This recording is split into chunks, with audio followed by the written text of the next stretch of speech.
It is 10 o'clock. It is a Friday. It is Sweet 16 in Atlanta. It was the Sweet 16 last night in Newark, New Jersey. Woo. And oh my goodness gracious. Woo. I don't know if Salt Lake City will ever be the same again after what happened last night to BYU. My goodness gracious. The Alabama Crimson Tide emphatically knocks off the BYU Cougars. They march on to the Elite Eight. Second year in a row that Alabama has done so, but they got the Duke Blue Devils coming up. We'll have plenty of time to talk about that, but your general impressions of what you witnessed last night. I was trying to think back the last time I saw 51 threes put up in a game, but impressive the 25 that they were able to knock down. The thing that you start wondering, I found myself saying this is incredible throughout the second half at different moments. Like, surely they're going to stop hitting threes.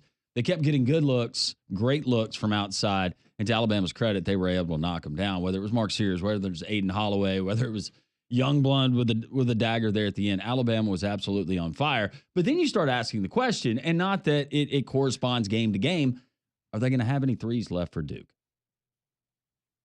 That was definitely something that started entering into my mind as the game went on. But I'm gonna bring up something that nobody has talked about.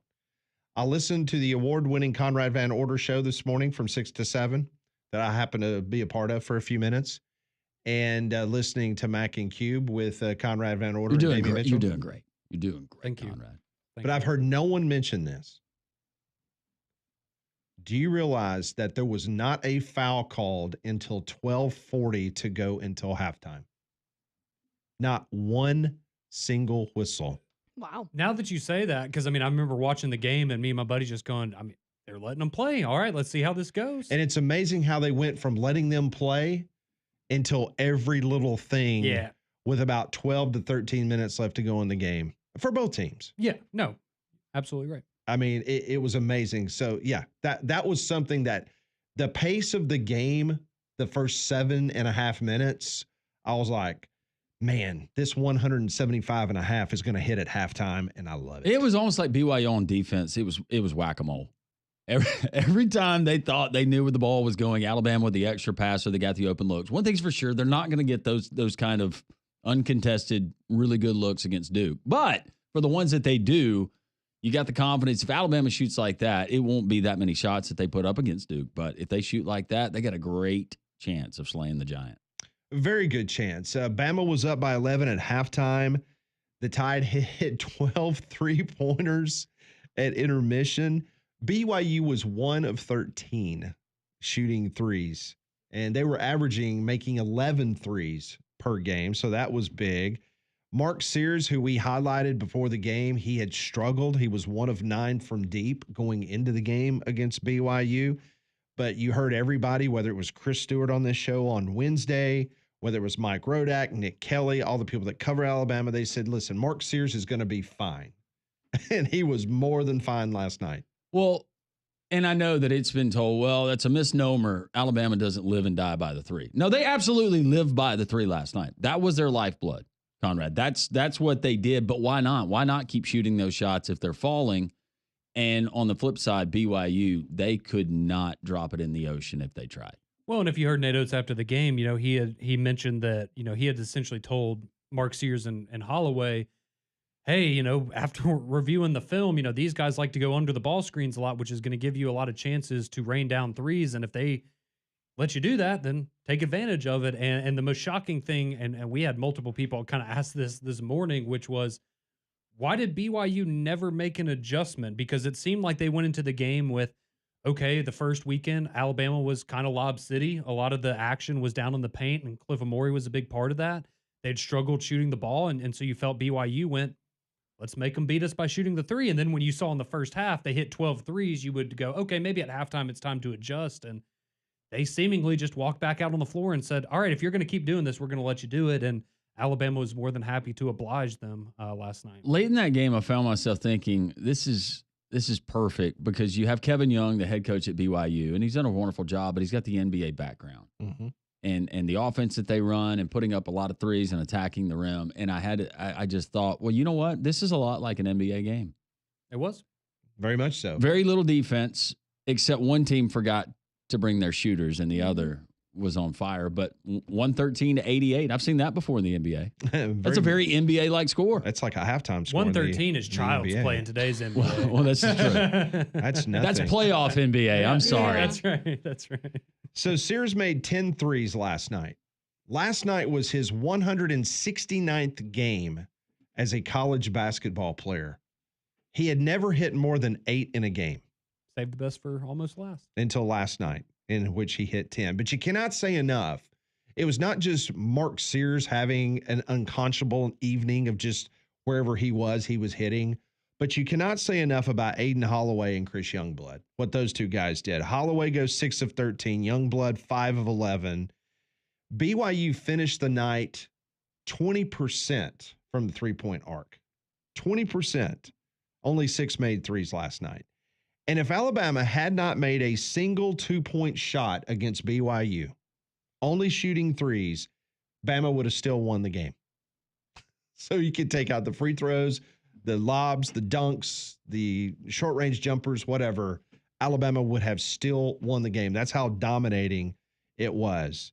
Alabama broke an NCAA record, number of threes in an NCAA tournament game. The old record was 21.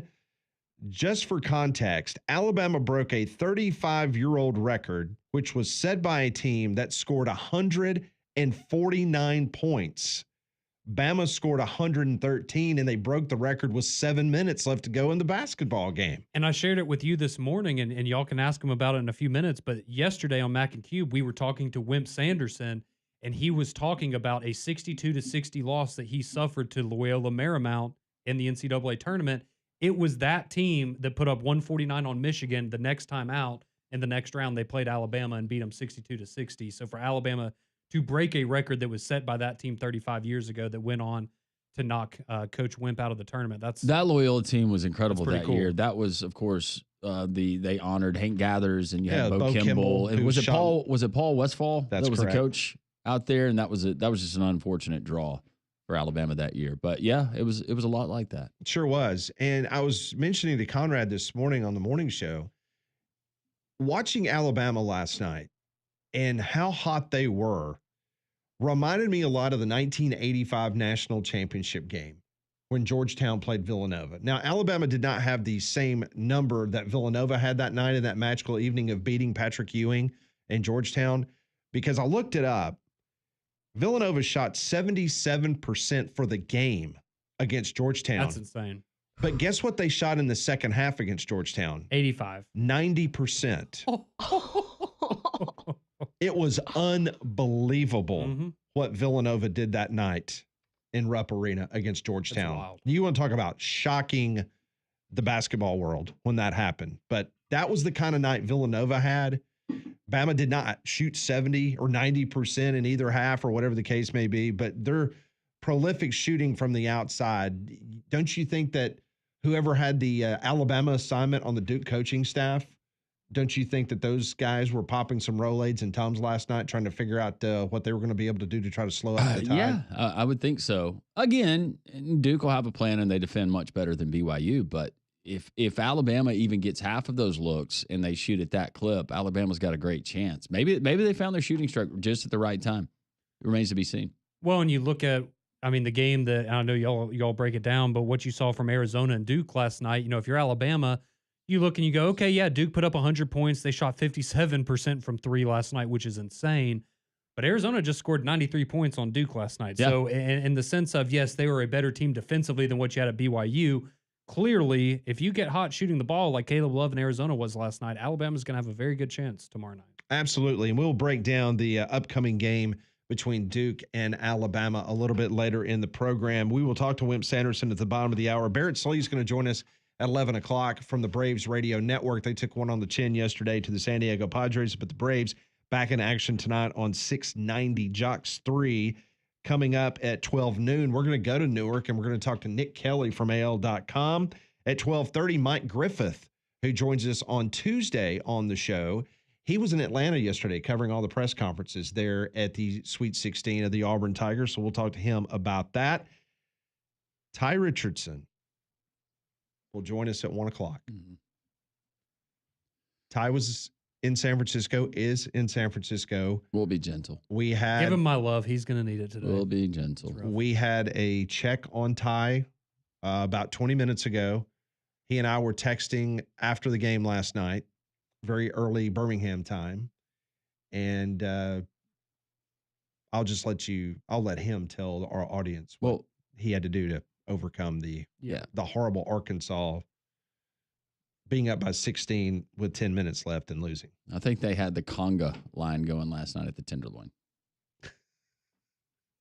I didn't even text him about the Tenderloin. Maybe because you already knew where he was. Pat. Hey, quickly though on that game, I don't know if you noticed it. It was Brazil there at the end of the game, closing 5 minutes.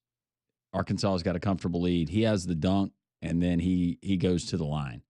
And he looks over at the bench, and they're all like, oh, my gosh, wow. And he gives them a wink, like, yeah, like we got this. From that point on, that's when it all started to go downhill. Yeah. Yep. And then Texas Tech hits the three with, under 10 seconds to go, forces overtime. Heartbreaking for the SEC, heartbreaking for the Hogs. And you might like Cal, you might not, but I was pulling for Arkansas last night. Absolutely. But at least Florida took care of business from the SEC perspective, and so did Alabama. So we'll see what happens tonight with Auburn and Ole Miss. Let's hear from Nate Oats. This is Nate Oats' post-game of the big victory over the BYU Cougars. I mean, that was a fun game. If you like offense, that was fun for the fans, I'm sure, at least for the Alabama fans. I got to teach these guys some math occasionally. I told Sears there's a thing called regression to the mean. His last 6 games, he was shooting 14%, 5 of 35. He's not a 14% shooter, obviously. They had been going under ball screens on just about every game we watched. I told both those guys, Holloway and seriously, man, I hope they go under us, because we're going to rain them. So we were in the gym last night, the night before, but these guys show up for voluntary shooting every time it's available to make sure that they're ready to go, and that work pays off. There you go, Nate Oats last night. It was a fun game if you're an Alabama fan. Sure was. It was a lot of fun, probably, if you had the over. It was at one point. Didn't have to sweat that one out. No. At one point, I think it got up to 209 was the I can't remember total. Exact time and score, but I thought Alabama had 77 points with 9 minutes to go. They had 97 points with 6.5 minutes left in the game. Yeah. That was the most remarkable part of it, was you're looking up and you're going, they're going to score 100 points with 6 minutes left in this game. And, they kind of took their foot off the gas at that point, but yeah, it was silly. At what point do the referees stop throwing their hands up for the three? That's a good point. Probably get tired after a while. Do you just hold out the 3 fingers? Yeah. Yeah. At 8:12 p.m., I tweeted out the following. Game total is now 209.5 at 8:12. Wow. Wild. 209.5. You know what's even more remarkable about the 25 made threes? Is prior to the NIT game that Santa Clara played UAB, they knocked down 26. That's just an insane amount of threes. It is. That's crazy. And now we've seen it from 2 teams. It's ruining the sport. What's the game I used to love? Did anybody go and look at what is the record number of threes made in an NCAA basketball game? I don't know why that was on my list of things to do, but the late games kind of captured my attention. But there was one team, and I forgot who it was. I don't know if it was at the Division I level, but they had a score last year, and I think all of their points, and they scored over 100 points, came from 3 and maybe 6 free throws. And you remember the Alabama record was set just a couple of years ago down in Baton Rouge against LSU. Yep. When Alabama won 105-75, they had hit 23 in that game. It was a fun game against LSU. It's like a dream. Couldn't believe it. It was awesome. Well, for flu, pollen, and allergy season, keep your home cleaner with Trane's Clean Effects Home Air Cleaner. It removes up to 99.9% of airborne particles, including those contributing to allergy and virus, and it's proven to be more effective than standard and HEPA air filters. So contact a Trane certified dealer for the Clean Effects Air Cleaner. We will have a full breakdown, I should say, of the game the last night against BYU, and we'll be joined by Wimp Sanderson at the bottom of the hour. We'll go to Newark later. We'll go to Atlanta as well. We've got you covered on this Friday. This is Three Man Front on Jocks 94.5.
'19 Reaction Friday here on Three Man Front. Alabama 113-88, 25 of 51 from outside the arc. They move on to the Elite Eight to take on the Duke Blue Devils. If you want to take on a challenge here in 2025, get into Mandu. It's electrical muscle stimulation fitness. They're in downtown Homewood, boutique fitness, if you will, but it's so revolutionary with the technology that's all FDA approved.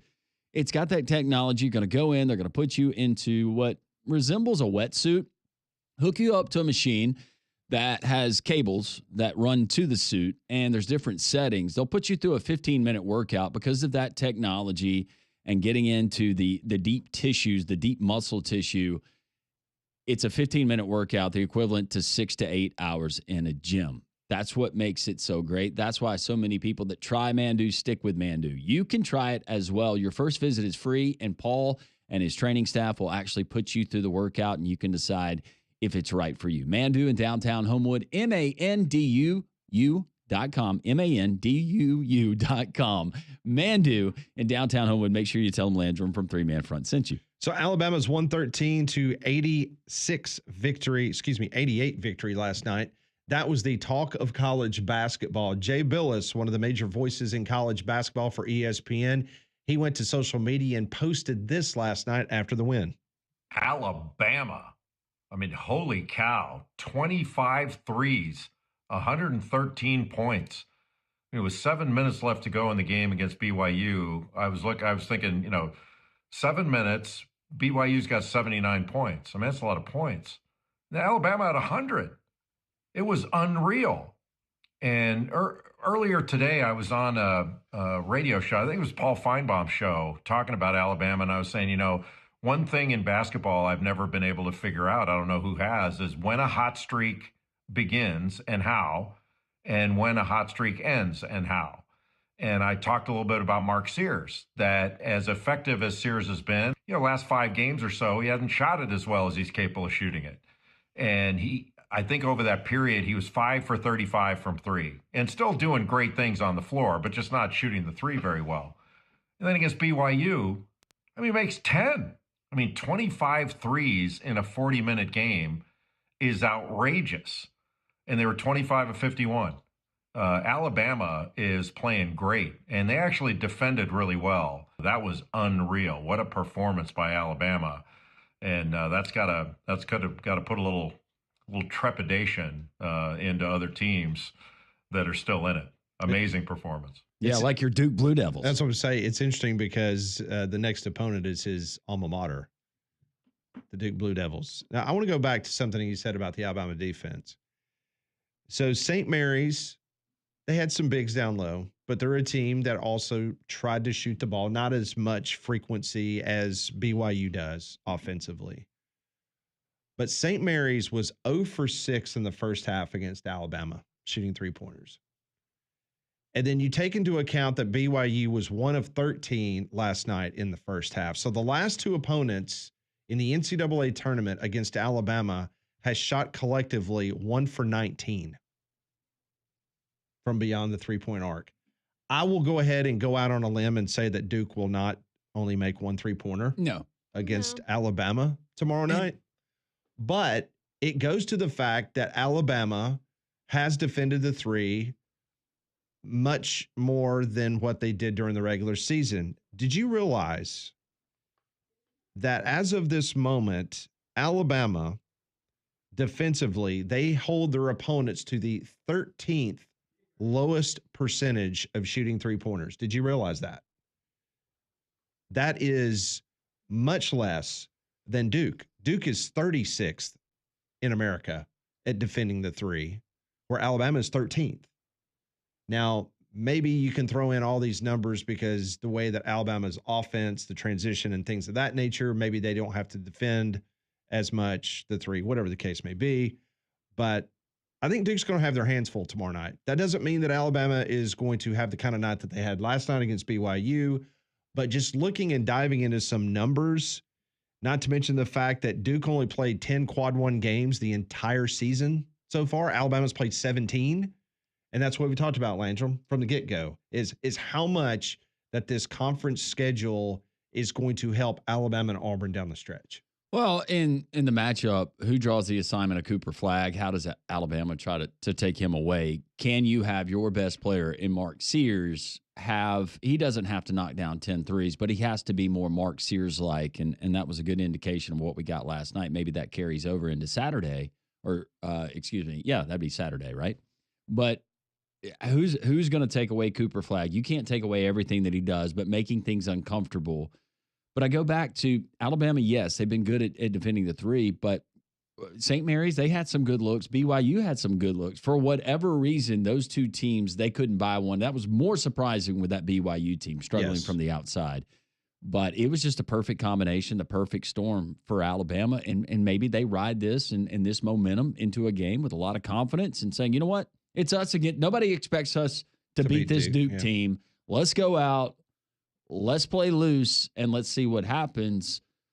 Yeah, right now, if I'm Duke, I'm feeling all the pressure in the world on my shoulders. So if you look at the defensive metrics between Duke and Alabama, there's no question that Duke has a better defensive metric analytics than Alabama, but they also have played the 52nd ranked slate of opposing offenses.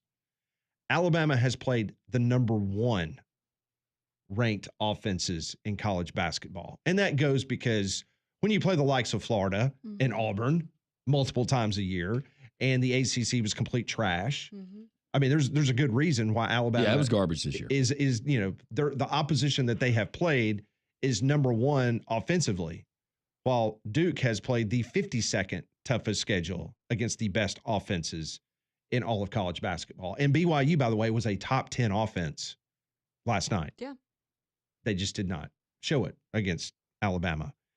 Blue Devils defense, they've limited their opponents to 31% from deep. That's 36th best in America. Arizona shot 46% last night. Caleb Love and company, they got some really good looks. I mentioned before, Alabama's 13th best at holding their opponents to 3-point shots at 30%. But here's the thing that concerns you about Duke. They're on a roll. They've won 14 games in a row. They've scored over 100 points 4 times in those 14 wins. They've scored over 90 points 7 times in those 14 wins, and they've scored 80 points or more 10 times in those 14 games. If you want to look at a number, and I don't think that Alabama is going to limit what Duke can score, but they've lost 3 games this year collectively by 14 points. There are 3 losses. Duke never scored more than 72 points. So the question is, can Alabama's defense hold that Duke offense to below 75 points? And I don't think that's possible, but it is NCAA basketball. Well, it's possible, but do we see a total contrast of the style of play? Alabama, they got out and they ran last night. Would Alabama be more comfortable in slowing things down and working? I'm not saying change everything that you do, but maybe try to limit some of those possessions and value more of the shot clock and utilize it more. I don't know. It is interesting, though, with the 3-point percentage defense and looking at the updated NCAA stats. Michigan State is number 1 in the country at defending the 3. Tennessee is 3rd in the country at defending the 3. Florida is 7th. Auburn comes in at 11th. Alabama right behind them. And then you scroll down and you've got Kentucky that comes in 24th. Houston 25th. Maryland, a team we saw last night, 26th. You see the correlation with defending the 3 and still being still around 35, 36. Still playing basketball. Duke is updated this morning. They're 44th. 44th, so they fell. Wow, so I was giving them way too much credit. Yeah, they're actually behind Purdue, who we're going to see tonight, and they are ahead of. Yeah, before last night's game, Duke was 36th in America against the 3. And now you said they're what, 44th? They're 44th. Yeah, wow. St. Mary's, by the way, is 50th against the 3. Okay. Just to kind of give you some stuff that you can nibble on. We're giving some people some hope. Yeah. Wimp Sanderson, coach of the Alabama Crimson Tide, Hall of Fame coach, will join us in a couple minutes. We'll get his thoughts on last night's impressive win over BYU and what it's going to take for Alabama to get to its 2nd consecutive Final Four. We'll get his thoughts next. Brought to you by Craneworks on 3-Man Front.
So Alabama takes care of business last night in Newark. Duke did the same with their victory over Arizona, 100-93. Cooper Flagg, big night, 30 points, 7 assists, 6 rebounds, 3 blocks. He even drove the bus to Newark Arena. He did it all last night. Wow. Then on the West Coast in San Francisco, you had the Florida Gators take out Maryland. So now 2 of my 4 in the Final Four. Wow. Because Molly's Big Ten is. I'm sorry on behalf of my conference. Yeah, thank you. Yeah. very My all much. SEC Final Four still intact, baby. Yep. It is. Texas Tech takes out Arkansas in overtime, 85-83. Looking forward to talking to Wimp Sanderson, brought to you each and every week by our friends at Craneworks.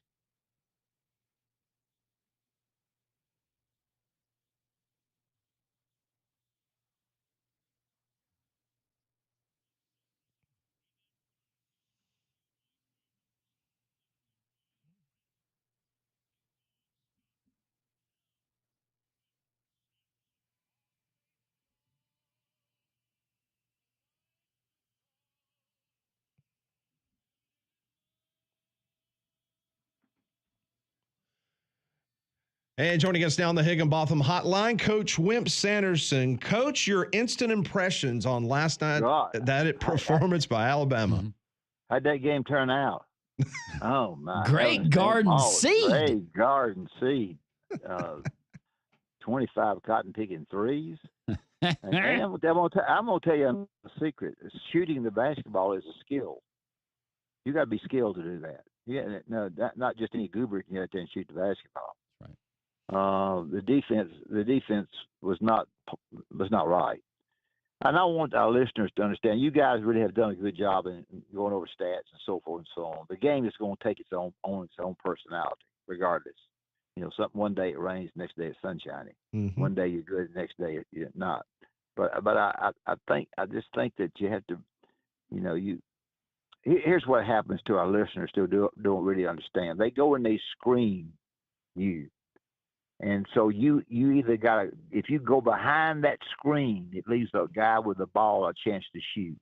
If you go over the top of that screen, you do a better job of getting to it and contesting it. Now, hey, y'all, contesting it means you get your hand in his face. You make it miserable for him to shot. You can't be there late.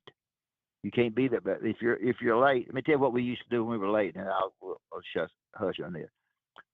If we were a second late on the contest, we left our feet.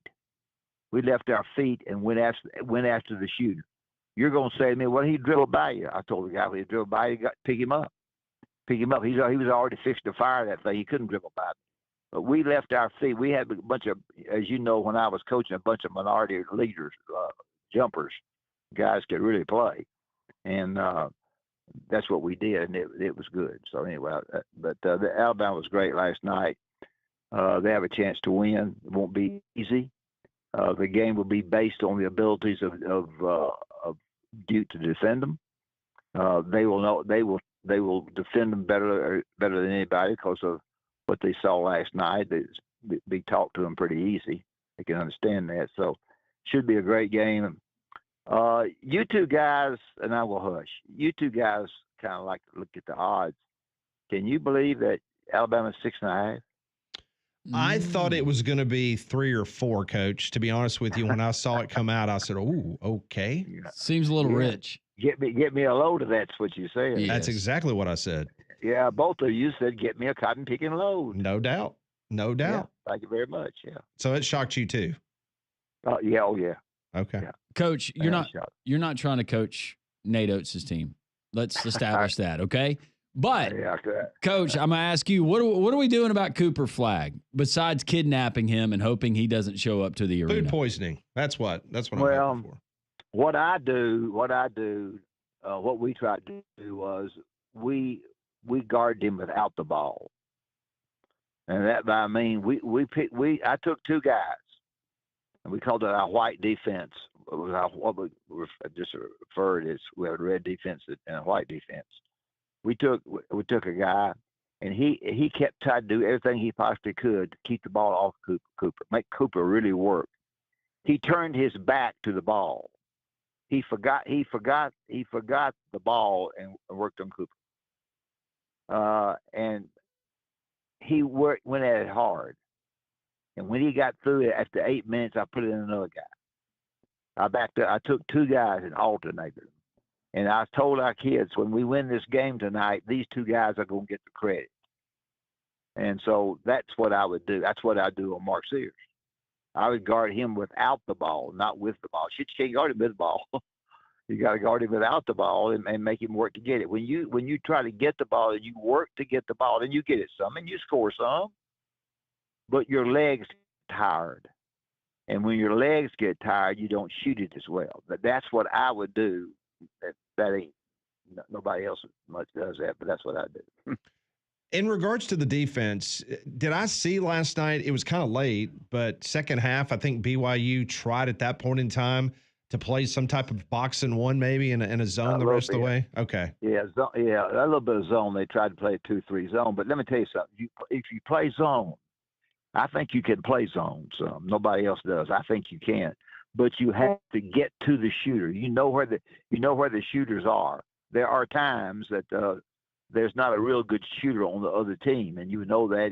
And I said to my team, number 14 that never shoots it. If he makes one, that's on me, not on you. But we would zone, and we would zone a lot, and we would be at right where. But you know where the shooters are, and you got to get to them.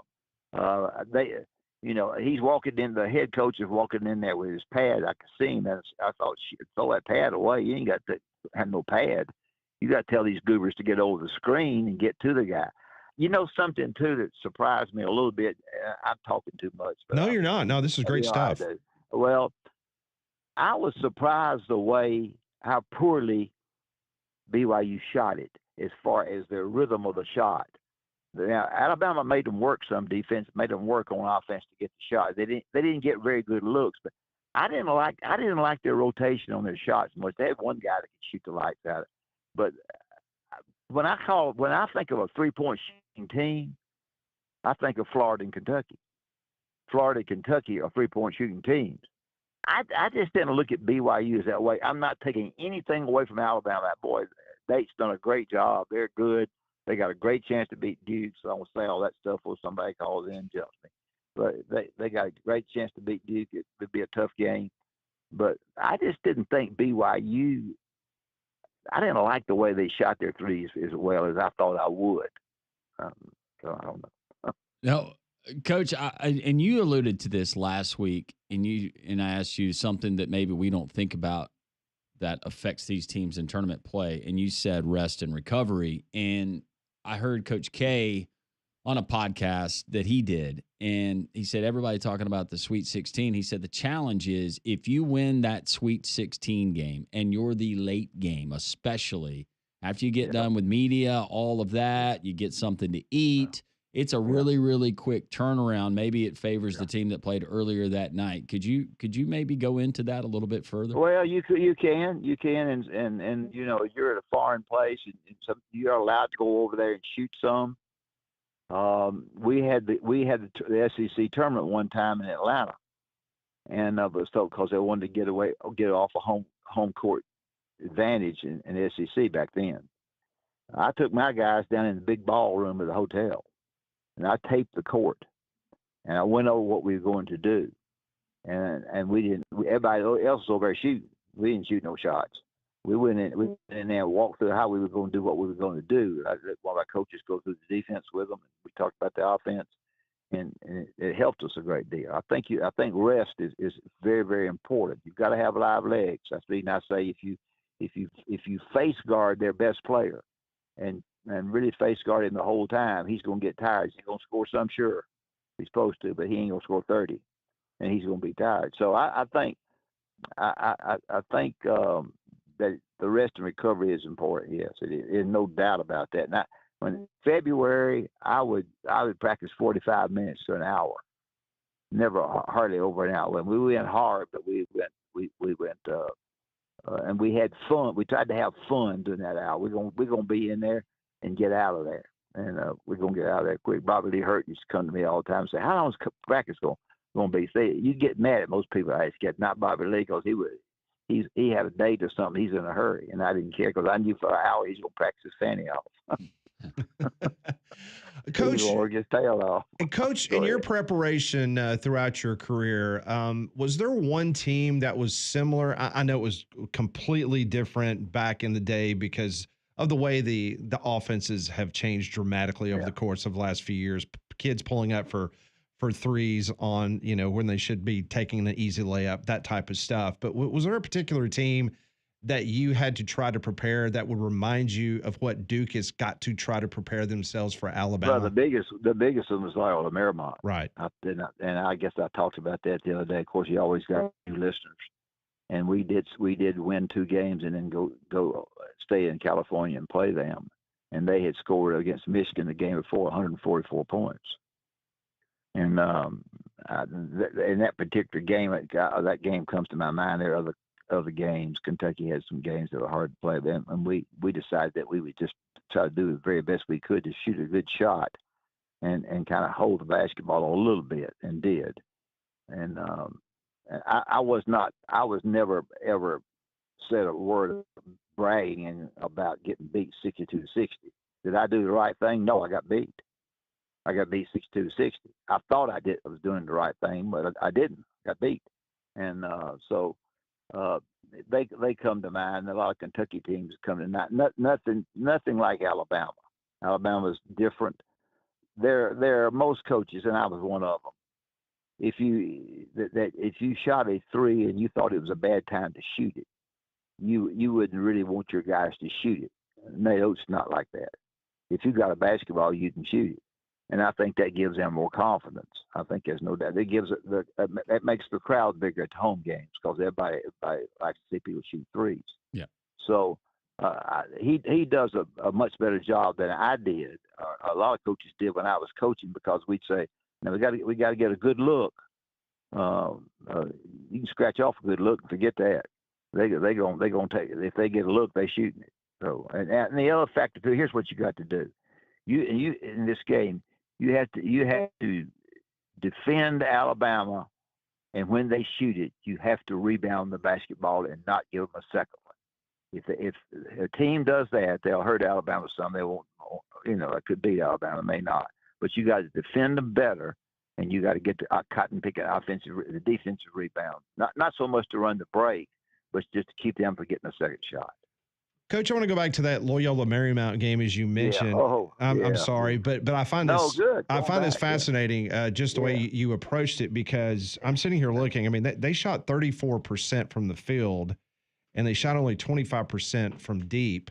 Just your overall thought process. I know you just mentioned a moment ago about slowing it up in regards to pace, but from a defensive standpoint against Bo Kimball and that high octane offense, what was the key? What you mentioned earlier is maybe key one guy on Bo Kimball and then spread everybody else out. Well, I don't remember if we did that on Bo or not. I can't remember. We back then we pressured a lot. We pressured as best we possibly could, and tried to really make them make mistakes back.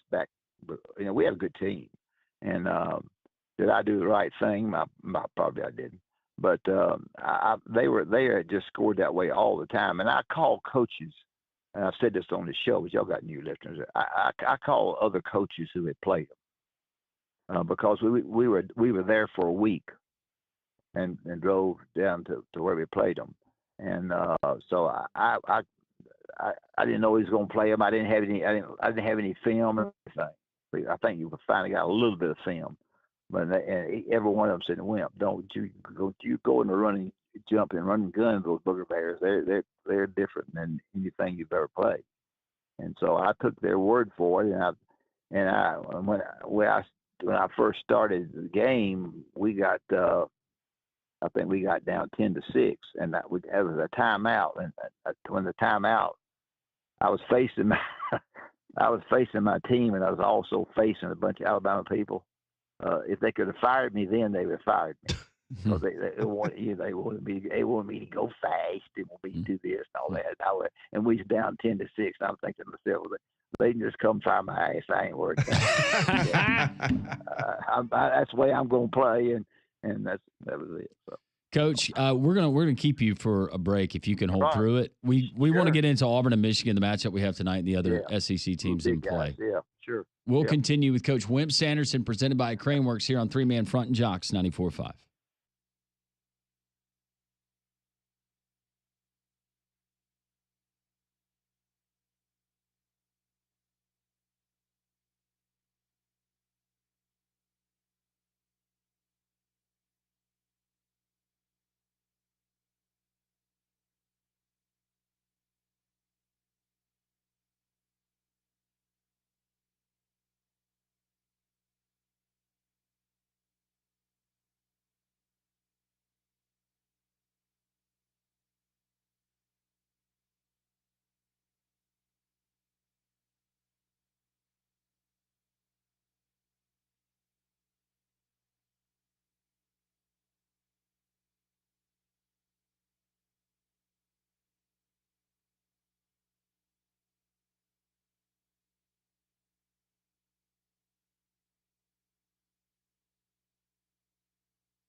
$10:50 here on this Friday edition of 3-Man Front. We continue our conversation with the Coach Wimp Sanderson, presented by our friends at Craneworks on the Higginbotham Hotline.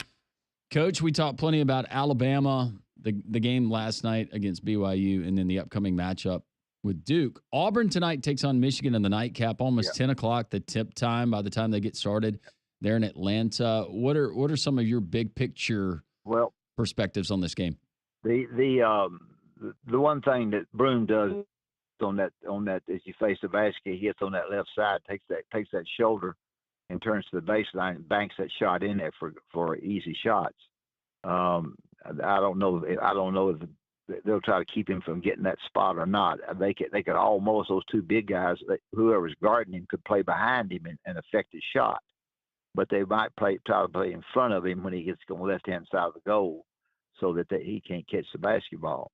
I think I don't know the abilities of the two big guys. Either one of y'all pretty. I'm not sure how good the two big guys are. Can they go out on the court and guard Broom? Danny Wolf. I think Danny Wolf. He's more nimble. Than Golden. He's the guy that played at Yale last year, Coach. He's more so than the guy that came from FAU. Yeah, I just think if you've got a guy with a long reach, a long arm, that you affect the shot. Broom's a really good player. He plays below the rim. he doesn't play above it much.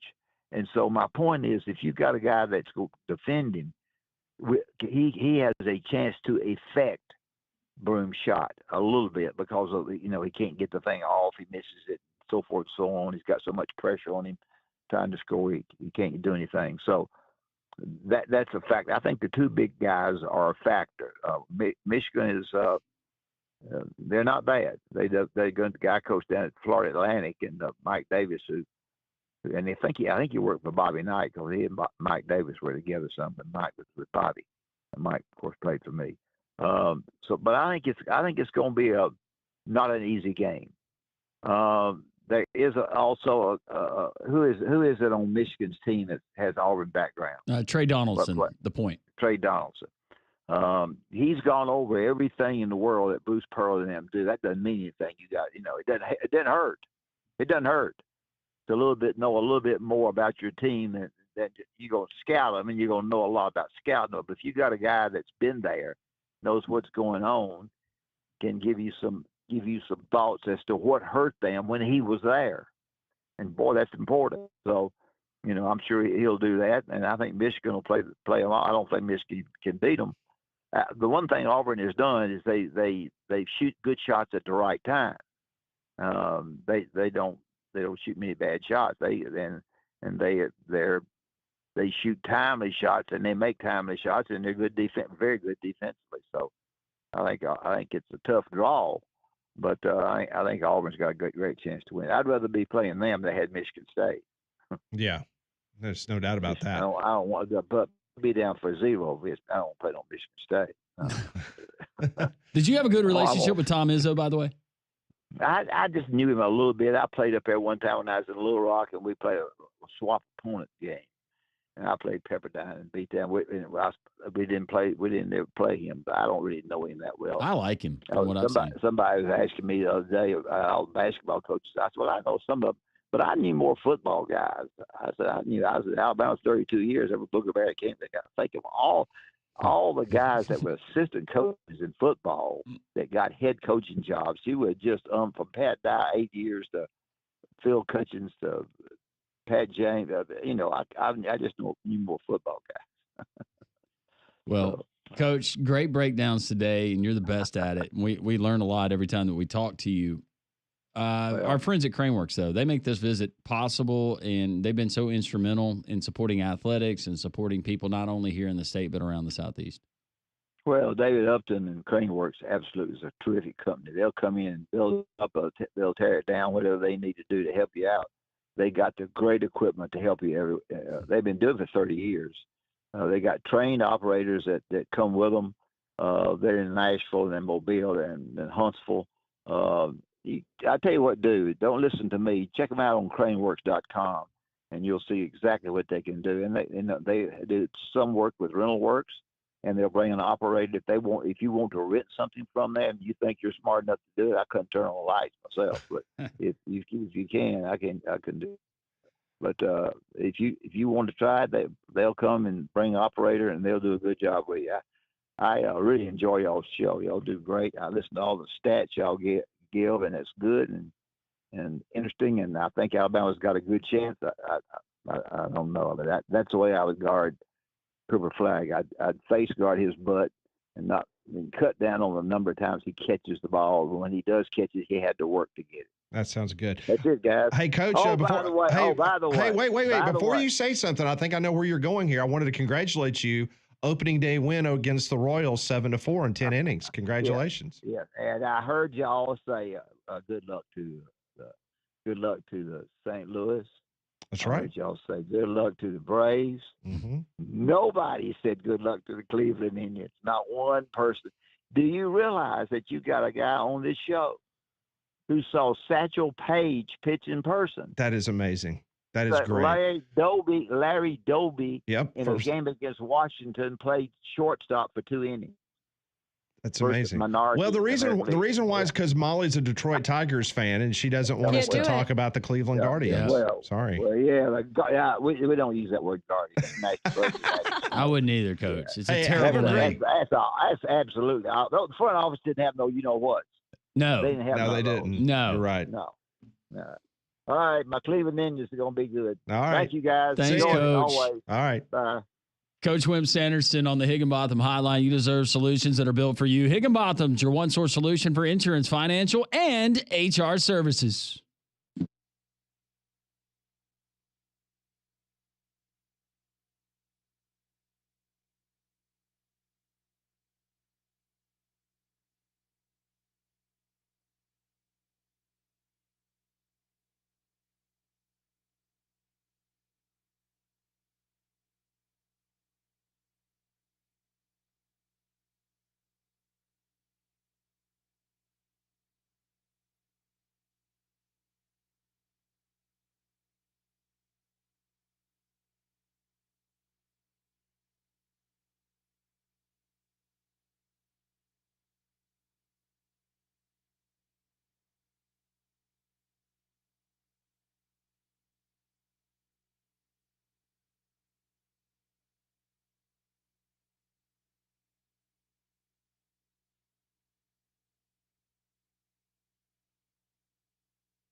$11 o'clock here on this Reaction Friday. Great visit as always with the Coach Wimp Sanderson. If you missed it, you want to catch it. You can find it there at the podcast at jocksfm.com under 3-Man Front. But Coach went in depth on Alabama having all the success that they did last night versus BYU. Plus, he went ahead and took a look at Alabama's next opponent, the Duke Blue Devils, the 1 seed that they will face tomorrow there in Newark, New Jersey. Also did a full breakdown of Auburn and Michigan, a game you're going to get tonight at State Farm Arena. Our friends at Stark Exterminators want to remind you the warmer weather is here. The grass is coming up, hopefully around your home, where you live or your place of business. But that means we get stinging insects and pests that just cause all kinds of problems if you don't have preventative solutions that can take care of you. Our friends at Stark Exterminators, they've been family owned for over 61 years.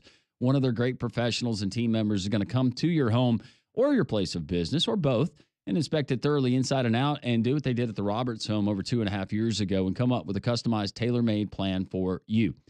Stark Exterminators, 855-STARK now or visit starkexterminators.com.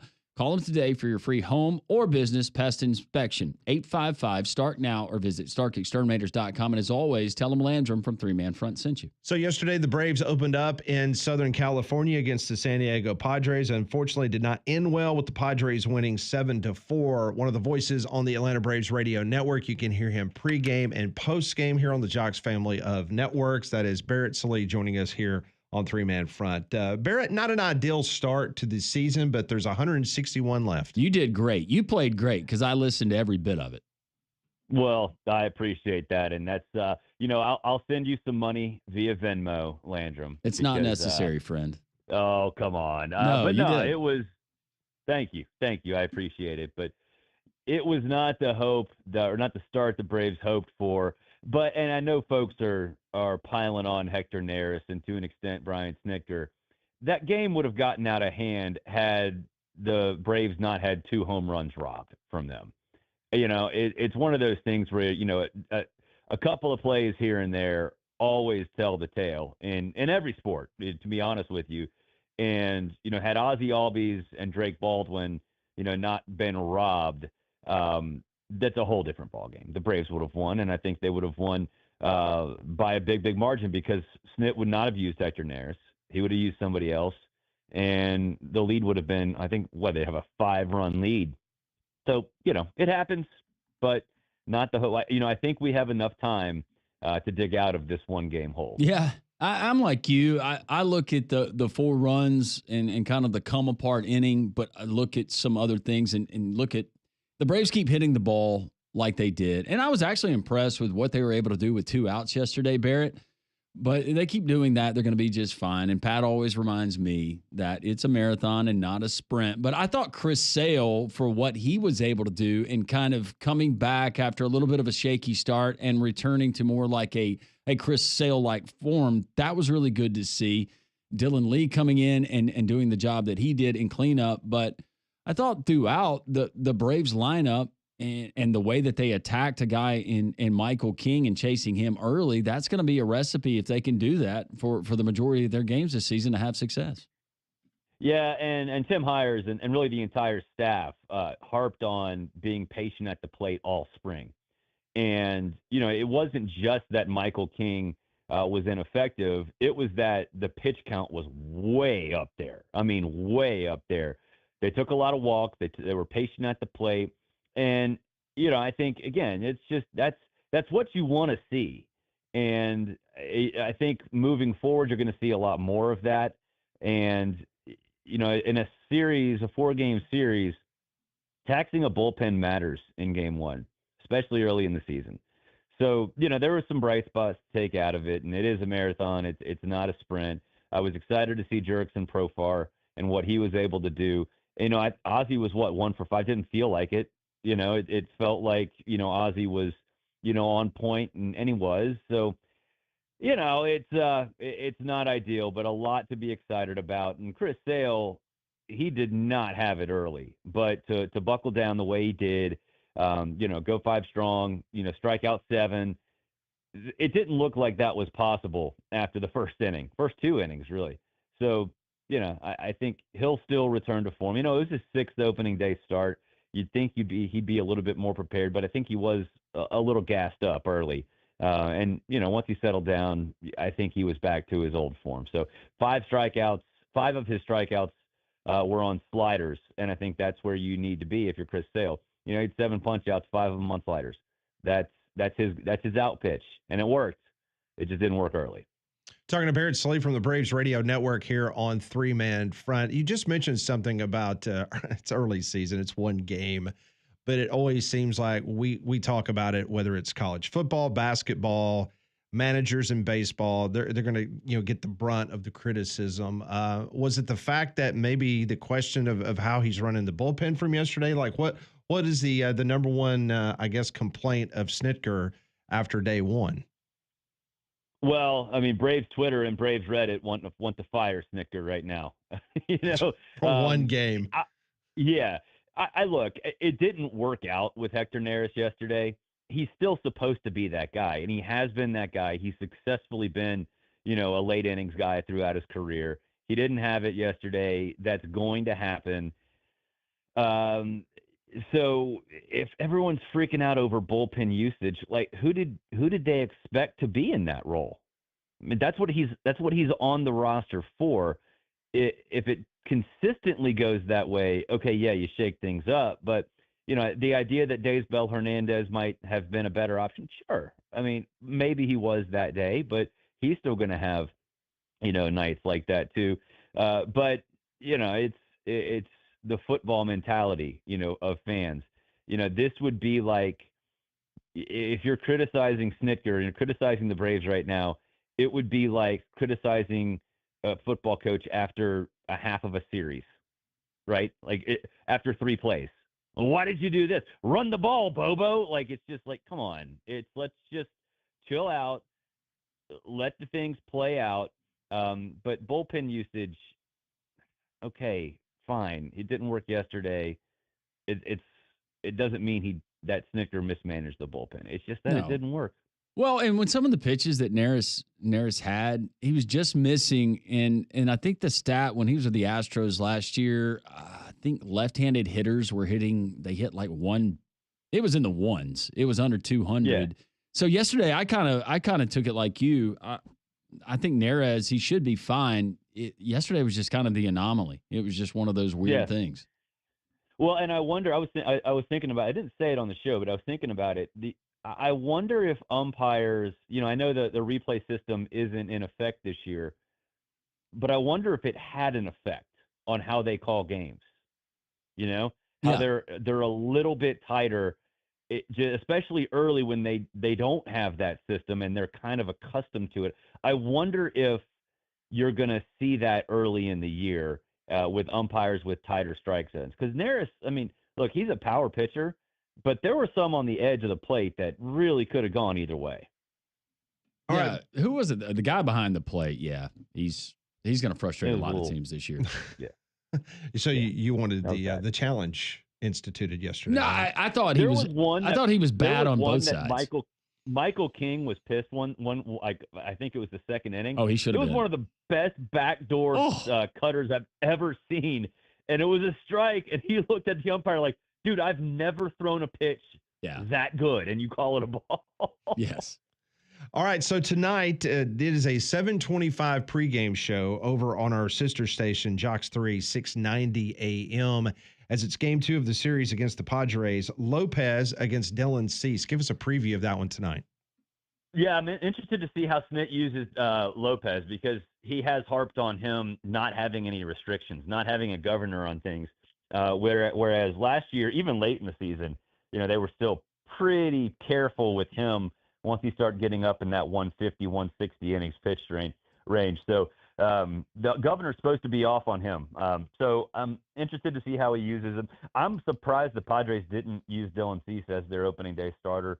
And I know he's not happy about that. So we'll see how he comes out and how he attacks the Braves because Dylan Cease, when he's angry, is kind of all over the place. Can be great, can be awful, but it'll be a fun one. Another pitchers matchup that I can't wait to see. But if the bats keep going the way they are, I know they didn't win yesterday, but it was fine. It was totally fine. Well, it's not like the opponents in the first 7 games are. You're not playing the Nationals and the Pirates, so exactly right. You've got a playoff series to start the season. So now at 0-1, you get 3 games left with the Padres, 3 with the Dodgers at Chavez Ravine. What would be satisfactory for you, Barrett, when the Braves get back home? What record? 4-3, 3-4. Honestly, okay. I'm totally fine with that, especially after a loss yesterday. 3-4 would be fine. Man, that ballpark yesterday though, Chamber of Commerce Day. Woo! Oh man, wasn't nobody working in San Diego? I can tell you that. Yeah. Do people work in San Diego anyway? It looks I awesome. don't know. Yeah, I was gonna say people don't work in San Diego. I don't know. That seems like one of those cities they still work. Think so? Well, a lot of military. Yeah, the military Don't works. paint the entire state of California, Pat, with a broad brush. It's always me. It's always me, Barrett. Always. Oh, now man. the old formula is you go 500 on the road, you win 2 out of 3 at home. Yeah. You do that, Simple enough. You're in good shape. So I'm like Barrett. If you go 3-4 on this 7-game trip, you're fine. We're fine, Barrett. We're fine. We'll be all right. We're fine. Now, if they lose today, then the sky is falling. Fire everybody. Yes, and Snicker first. And take Neris with him. Who wins tonight, Auburn or Michigan? There at State Farm Arena in Atlanta. Oh man, I think it's going to be Auburn. I look, Auburn. It's not. I think they've proven it's not just Broom. It's somebody else that can take care of things if Broom gets double team, whether it's Miles Kelly or Pettiford or whoever. So I'll take the Tigers, and I think was it 9.5? I think they'll cover too. What about Alabama against Duke? Oh man, Just if say- Alabama just say shoots like it Alabama. did yesterday, nobody's beating them. Yep, I agree. It's a good answer. That was like BYU scored 88 and lost by 25. That was, That's what Charles Barkley kept saying. He was like, they scored 90 and they lost easily. Oh, gosh. I will give it to Chuck. He was consistent. Before the game, he picked BYU to beat Alabama. And then at halftime, he almost doubled down that BYU cannot only hit 1 3-pointer. Now, he was right. He was. But he was leaving that lane open for BYU to make. People are a expecting comeback. Alabama to do what Creighton did the other night and just go cold from the outside. But that did not Kate. That was it not definitely the case. did not happen. And then, by the way, I mean, just to show that Charles Barkley had a horrible night, he then predicted Arizona to beat Duke. He was a lot closer on that one. Yeah, but yeah, it I was mean, Charles likes to gamble. Maybe he was catching some. If you don't think he had value. action last night, you crazy. Yeah, there's no doubt. Well, Barrett, we can hear you tonight on Jocks 3 AM 690. Pre-game show starts at 7:25 here on the Jocks Family Networks. Enjoy the weekend, and we'll talk to you next week. All right, guys. Thanks for having me. Thanks. That's Barrett Sallee joining us on the Higginbotham Hotline. You deserve solutions that are built for you. Higginbotham is your one-source solution for insurance, financial, and HR services. And one thing I appreciate about the Braves pregame show, and Barrett was on, he had somebody else that was joining him yesterday, but Pat, you would appreciate it. They were talking about Marcell Ozuna and how they marveled at the fact that the guy won a Gold Glove back in 2019. Trust me, I heard that incessantly when we traded for him. But they were knocking it. It's like, we don't know how that happened. And then they were joking about, do you think they read the wrong name? And they were comparing it to an Academy Award that an actress had gotten one year. You had Giancarlo Stanton, and back then he was Michael Stanton. Yeah. He had not changed his name. Yeah. He was in right field. You had Ozuna in center field, and you had Yelich in left field. That was your outfield. And then the Cardinals tried to trade for Giancarlo Stanton, and Stanton blocked it because he had a no-trade clause because he wanted to be either on the West Coast or in New York, ended up in New York. And so the Cardinals believed that Ozuna was the better of the two between Yelich and Ozuna because Ozuna had won a Gold Glove and he had pop in his bat. And then he gets to St. Louis, and you can do a YouTube search, and you can see the video of him climbing the wall in left field and falling flat. I mean, it was bad. I mean, it's like Altuve bad in left field for the Astros right now. The best thing that ever happened to Ozuna was the DH. No doubt. I mean, that's freaking beautiful for him. Yes. So trade didn't work out for us, but it most certainly has worked out extremely well for Atlanta because Ozuna has been a tremendous asset to the Atlanta Braves. All right, we'll continue to recap what we saw last night. Alabama getting ready for Duke. Auburn taking on Michigan, a game you can hear right here on Jocks 94.5 tonight. We'll go through that schedule. But a stat, you think about Mark Sears and being that guy and stepping up last night. Janai Broome, a very telling stat. Can he get it reversed tonight versus the Michigan Wolverines? I'll tell you what that stat is next on Three Man Front.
If you've missed any of our interviews this morning, you can download the 3-Man Front podcast. Wimp Sanderson joined us in an outstanding breakdown. Matter of fact, he was on for 30 minutes with us talking about Alabama, BYU, Alabama, Duke, and of course tonight's game between Auburn and Michigan. We just heard from Barrett Sallee, one of the voices of the Atlanta Braves radio network, gave us a review of yesterday's opening day and then also tonight's game with San Diego. You can hear that game pregame show 725 over on Jox 3. Golston Tree Service 205-337-4018. I was coming in today and man, I could see the pollen flying everywhere. And so that means that the canopies are going to get in full force, which means your trees are going to get heavier and we get heavy rains. That could mean those trees come down on your property. That's where Golston Tree Service comes in immediately. 205-337-4018. They have 24-hour emergency storm work. I was talking to one of the guys at Golston this morning, and he was telling me that they were out doing some limb trimming. So they can do the limb trimming. They can do hedges. They can take out the whole tree, take out the roots, take it all away. So whether it's the smallest job or the largest job, they are capable of taking care of you today at 205-337-4018. That is Golston Tree Service. All right, Janai Broom, and he's just not been the same Janai Broom for whatever reason. Maybe it was things that defenses, Pat, were taking away, but he just seemed like he was off. This is a very telling stat. The first 25 games of the season, Janai Broom from three-point and free throws, he was 30% from three-point. Okay. And 64% from the line in Auburn's first 25 games. Okay, so 64% from the line. I mean, for a big guy, that's not. That's no, not you'll absolutely take that, right? That's not horrible at all. The last 7 games, starting with the Kentucky game at Rupp, those numbers are 13% from three and 46% from the free throw line, respectively. The only game he's hit a three was the Bama game, in which he hit 2. So he hit 2 threes in the Bama game. 2 threes. So against Kentucky, he was 3 of 7 from the line, 0 for 1 at A&M, 2 of 5 at the line against Alabama, 7 of 10 versus Ole Miss, 5 of 12 versus Tennessee, 4 of 9 from the line versus Alabama State, 0 for 2 versus Creighton in the last game.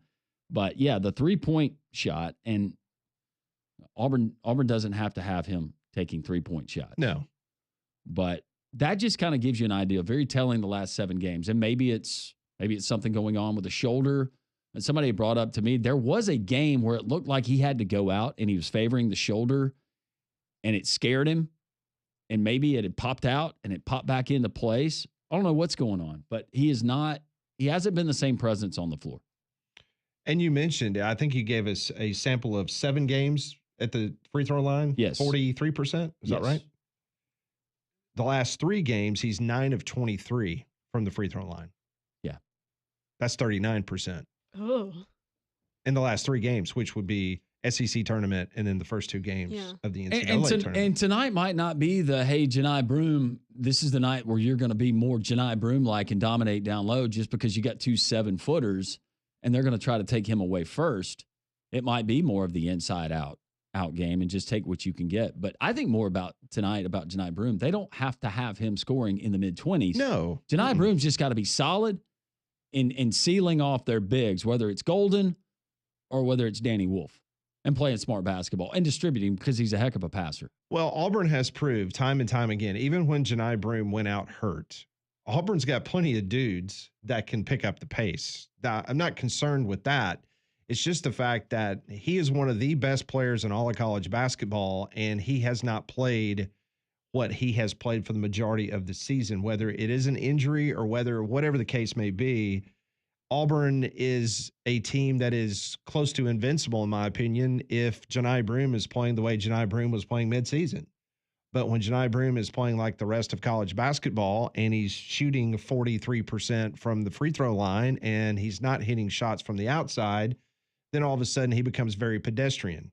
And when you get to this point of the tournament, you need your best players to play like Mark Sears did last year. You need Janai Broom to play like Janai Broom. Cooper Flagg played like Cooper Flagg last night. So can Auburn win without Janai Broom? Absolutely. But you like Auburn's chances to get to San Antonio and to potentially cut the nets down if Janai Broom can get back to some of those numbers that he had midseason. Yeah, and on the defensive end, can you make things uncomfortable for a guy like Danny Wolf? You can't let him, and he can go out. He can You put said it on it the best floor. with Coach Sanderson. Wolf is the one that concerns me because Wolf has more propensity to get outside the arc and hit outside shots, where Golden is just a big dude down low in the paint. Wolf is the guy that could present some problems for Auburn, not so much Golden. Wolf for the year shooting threes is shooting it at 33%. And he's going to be more prone to take one of those shots than Vlad Golden from the outside. Vlad Golden, not that he's not athletic, he's just more of one of your traditional big men. But what Michigan doesn't do, they haven't been exceptional with their guards at shooting the three ball. Now, their last time out, Roddy Gale, going into the Texas A&M game, Pat, had shot it from like 23% from outside for the season, but he was 4-6 in that game. He caught fire when he needed to. Trey Donaldson, tough guy. He's in tournament play, especially. It seems like Trey Donaldson takes it up another notch, and he's going to have plenty there for that Auburn team, and they know him well and his strengths. But this again is going to be about Auburn playing sound defense, not getting into foul trouble where they have the mismatch and they have the size numbers. But I think Chaney Johnson is one of those guys that is often forgot about because they know the presence of Dylan Cardwell. They know where Janai Broome is at all times. But when Chaney Johnson's in the game, he is a guy that gets lost. Creighton, you saw it in that game where everybody's got their man, and sometimes they're doubling down, and Chaney Johnson has to pull up and hit one of those mid-range jumpers from the elbow. I think Chaney Johnson, he's going to be big. Auburn's just going to have to play their game. Auburn plays their game. Auburn fans should not be worried. They should beat this team. They are better than this team when they are playing their best. So there's 15 offensive categories that when you go into games like this, that I kind of like to look at both teams and compare and contrast. And out of those 15 categories, Auburn is better than Michigan in 13 of the 15. The only two categories that Michigan is better than Auburn is they're a better rebounding team than Auburn, and that makes perfect sense because of the two guys they have down low. And they force the opposition to commit more fouls on the offense. And the reason why is because you got two big giant towers down low, and they're going to pick up a lot of fouls on rebounds. Those are the only two categories. Every other statistical analytic category, Auburn is better than Michigan. And we have a pretty good sample size. Trey Donaldson knows this team. Wimp talked about it last hour. I don't think that really means a lot, just like I didn't think it meant a lot that Aiden and Holloway obviously played at Auburn. You know, what difference did that make in regards to knowing what Auburn was going to do or not do? But the one thing I will say about Trey Donaldson that has impressed me this year, when he was at Auburn for 2 years, and again, I know the system is different, he averaged 4 points a game. He's tripled that at Michigan, 12 points a game. And he's hit some really big shots for them. Not saying that he is the straw that stirs the drink for Michigan, but he has been a vital asset to their offense and what they do. So if Trey Donaldson has, a Trey Donaldson game tonight, then all of a sudden that number inside 9 could make Michigan fans happy. Well, and another stat we talked about, and stats, sometimes it means something. Sometimes you throw them out the window, but assist to turnover ratio.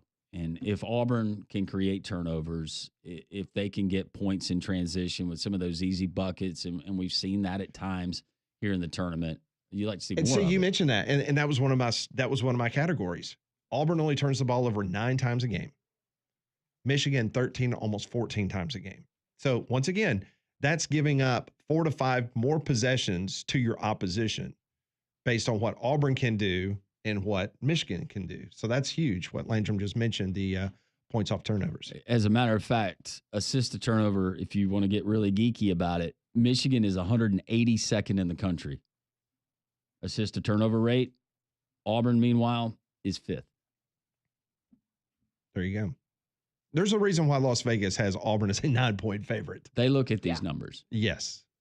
A lot and more, understand them a do. lot better than we do, to be quite honest. And matter of fact, in the defensive side of that, I was just telling you about the offensive numbers that I look at. The 15 categories on the defensive side, Michigan is more competitive in certain aspects.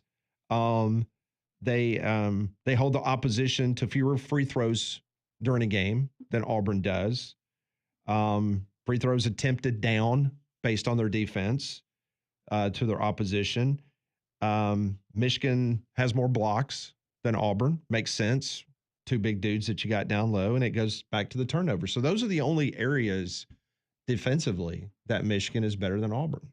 Well, and Michigan come out and they can look like, you name your favorite NBA team and whatever Don, they can look like the Bulls tonight. We don't know. Maybe they have an incredible night. But if you're just going by the makeup of the two teams, and people who even cover Michigan, they're predicting Auburn to win this game. And what Michigan has been able to do just to get to this point, Michigan, in their opinion, is playing with house money.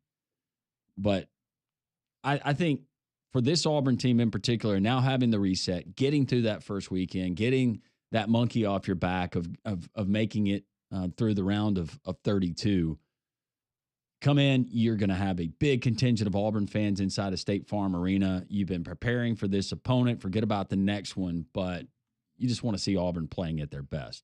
If Michigan comes out and they shoot like Alabama did last night, you tip your cap to them. No doubt. It's disappointing. You tip your cap to him. It doesn't give you that sick feeling. It's just, well, it wasn't meant to be, but that should not be the case tonight. So if you look at Michigan's resume this year, they had wins on a neutral floor against Xavier, Purdue, UC San Diego, and Texas A&M. Now, some of their losses this year, they lost to Wake Forest, they lost to Arkansas, they lost to Oklahoma, they lost at Minnesota, they lost at Purdue, they lost to Michigan State, Illinois, Maryland, and at Michigan State. So, and you view this, just because of the proximity, I view this as a road game for Michigan. Oh, there's no Absolutely. doubt that this is going. I mean, you to got be, Rob Pate going to his first NCAA tournament game with his boys. This thing is not even going to. I mean, the Michigan people tuning in watching the game tonight, they're going to be pissed. Will the Ole Miss fans stick around and cheer for Auburn? No, are you kidding me? Exactly. I'm glad you're being honest about that. No, not at all. More three-man front on this Sweet 16 Friday. Bama has punched their ticket to the Elite Eight against Duke. Auburn trying to do the same as they take on Michigan tonight. This is three-man front on Jocks 94.5.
11:34, Jocks 94.5 at the top of the hour. We're going to head to Newark, New Jersey, and we're going to talk to Nick Kelly, who was courtside yesterday and saw the Alabama performance, and we'll get his thoughts on Duke. Also next hour, Mike Griffith is going to join the show from the AJC.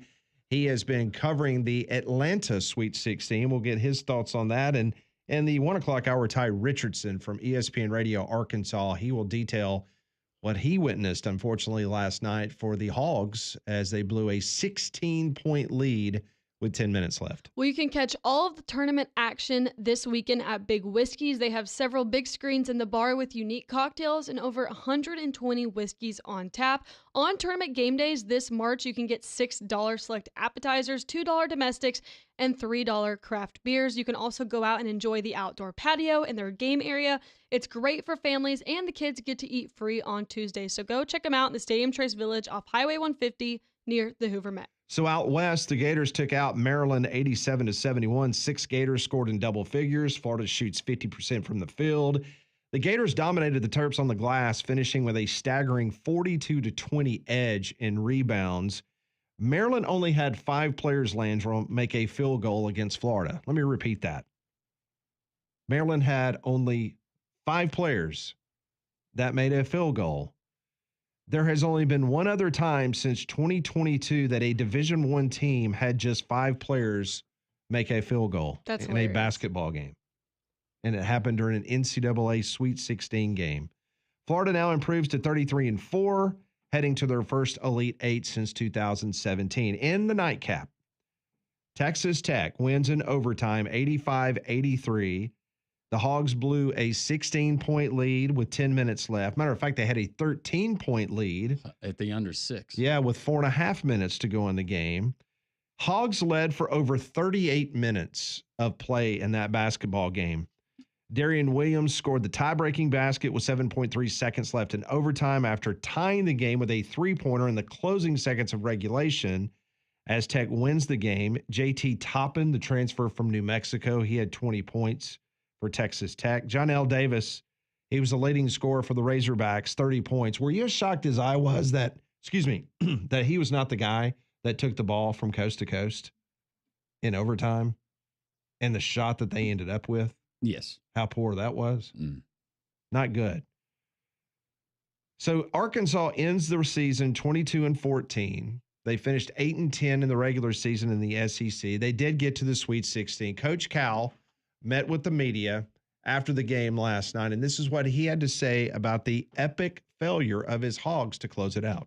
Hard game.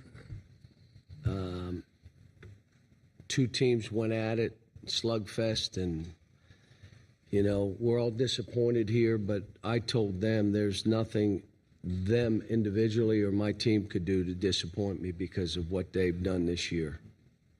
So proud of them and proud of these 2, but I'm proud of all the guys. Adu tried to play today. Boogie was still not there, but they all wanted to play to try to help their team. But give Texas Tech credit. They made plays down the stretch that gave them a chance, and they won the game. I give it to Texas Tech. They could have folded the tent. They kept playing, and that's unfortunate. It was unfortunate. I'm not the biggest Cal fan in the world. I respect him as a coach and what he's been able to do.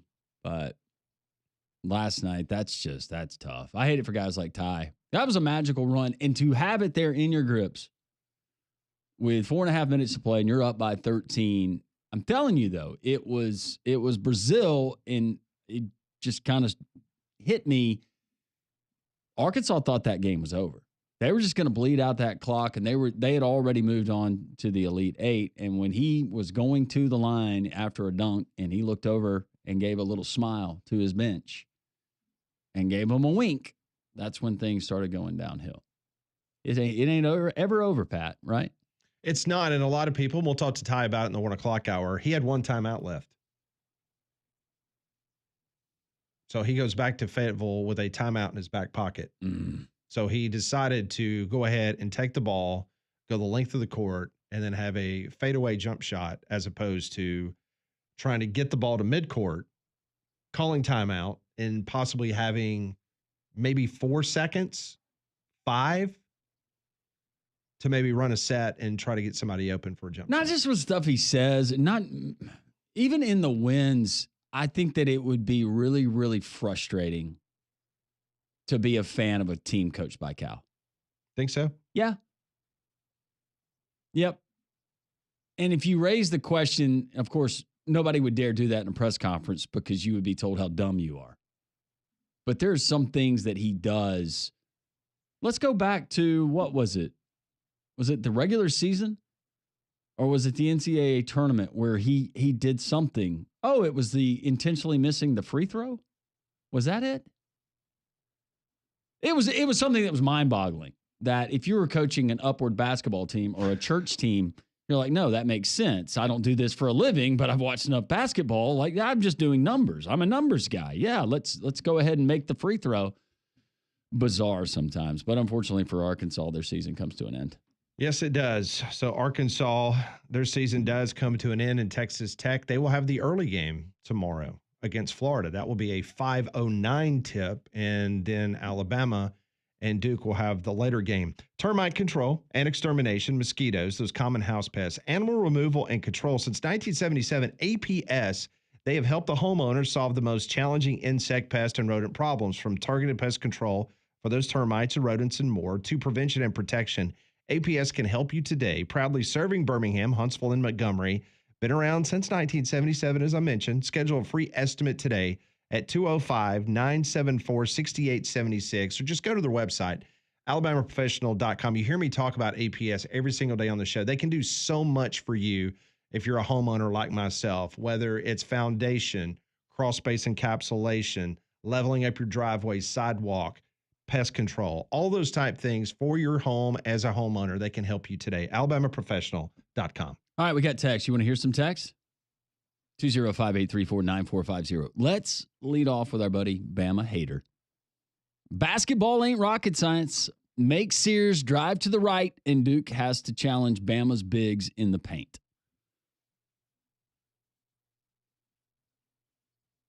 Drake chiming in. Of course, Florida had Maryland. Angel Reese was in attendance. Guys, Angel Reese was very upset that my Gators sent her brother and his team home. She was. Well, he's good, though, isn't he?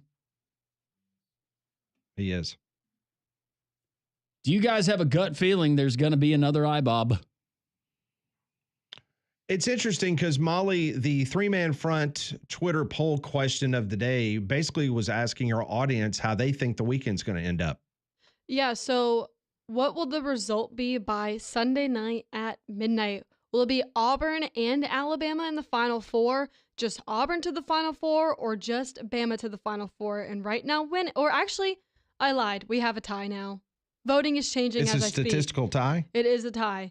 Both Auburn and Alabama and just Auburn are tied at 36%. Wow. 28% voting for just Alabama. So there's a tie between both or just Auburn. Okay. You can go vote at the three-man front Twitter site. Can we rename San Antonio instead of San Antonio if we get all SEC teams there? SEC Tonio? How can we do that, Molly? Come up with something. San Alabama. I was thinking more of an SEC. I was just thinking like the state of Alabama. If we have an IBOB. This place will be insane. We get an IBOB for And the you're going to national be there. championship in basketball. Landrum is flying out Wednesday. He will be. He's got his fingers crossed. He's so excited. Hoping that maybe could you be living right if we have both Alabama and Auburn there and Landrum's there? But you know there's a SeaWorld in San Antonio.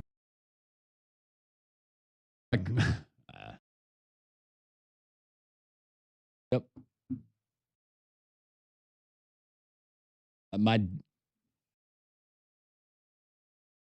You can win prizes there. Took me to Orlando. Stuffed dolphin and my but she's 12. Took me to Orlando. Stuffed dolphin and my but she's 12.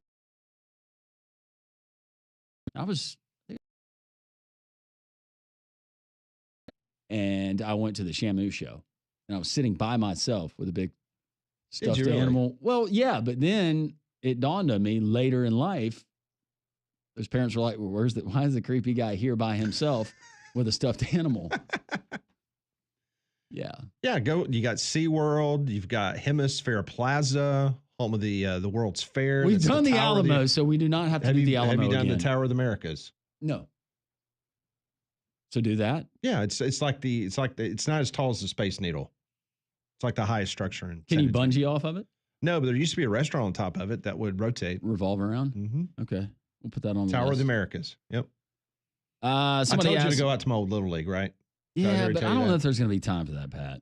Man, I was There's a whole tour. legendary There's out the there, whole man. tour, and the tour takes forever for your childhood home.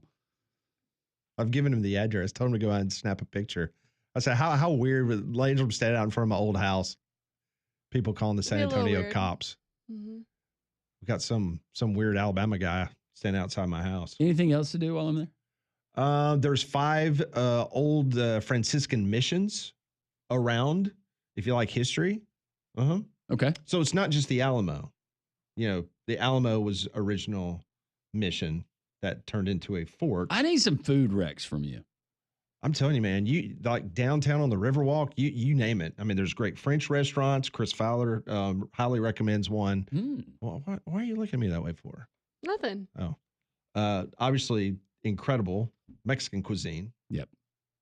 So is it Tex-Mex? Italian? More Tex-Mex? Oh yeah. Last time I was down there, yeah. it was quick, and I was with a travel party, and now you're gonna have I'm gonna have a little bit more freedom this you're time. You're gonna be and able wife's to gonna be joining me. immerse yourself. Okay. In the wonderful traditions of San Antonio de Valero. Can you say Adobe? Sure, you just did. Adobe. It's a beautiful town. Our buddy JR, he's going to join us. He'll get the free pick on the air and tell you how you can make some money this college basketball weekend. JR is next on 3-Man Front and Jocks 94.5.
11:50, three-man front. Auburn and Michigan coming up tonight. Also have Ole Miss and Michigan State. Make it simple as you're riding around, or if you just want to sync up the game. If you're watching the games this weekend, you can go to jocksfm.com. We're going to have Westwood One's coverage as we continue to do that for the NCAA tournament. Tonight, you go to jocksfm.com, just hit play-by-play, and it gives you our complete schedule. Jocks 2, 100.5.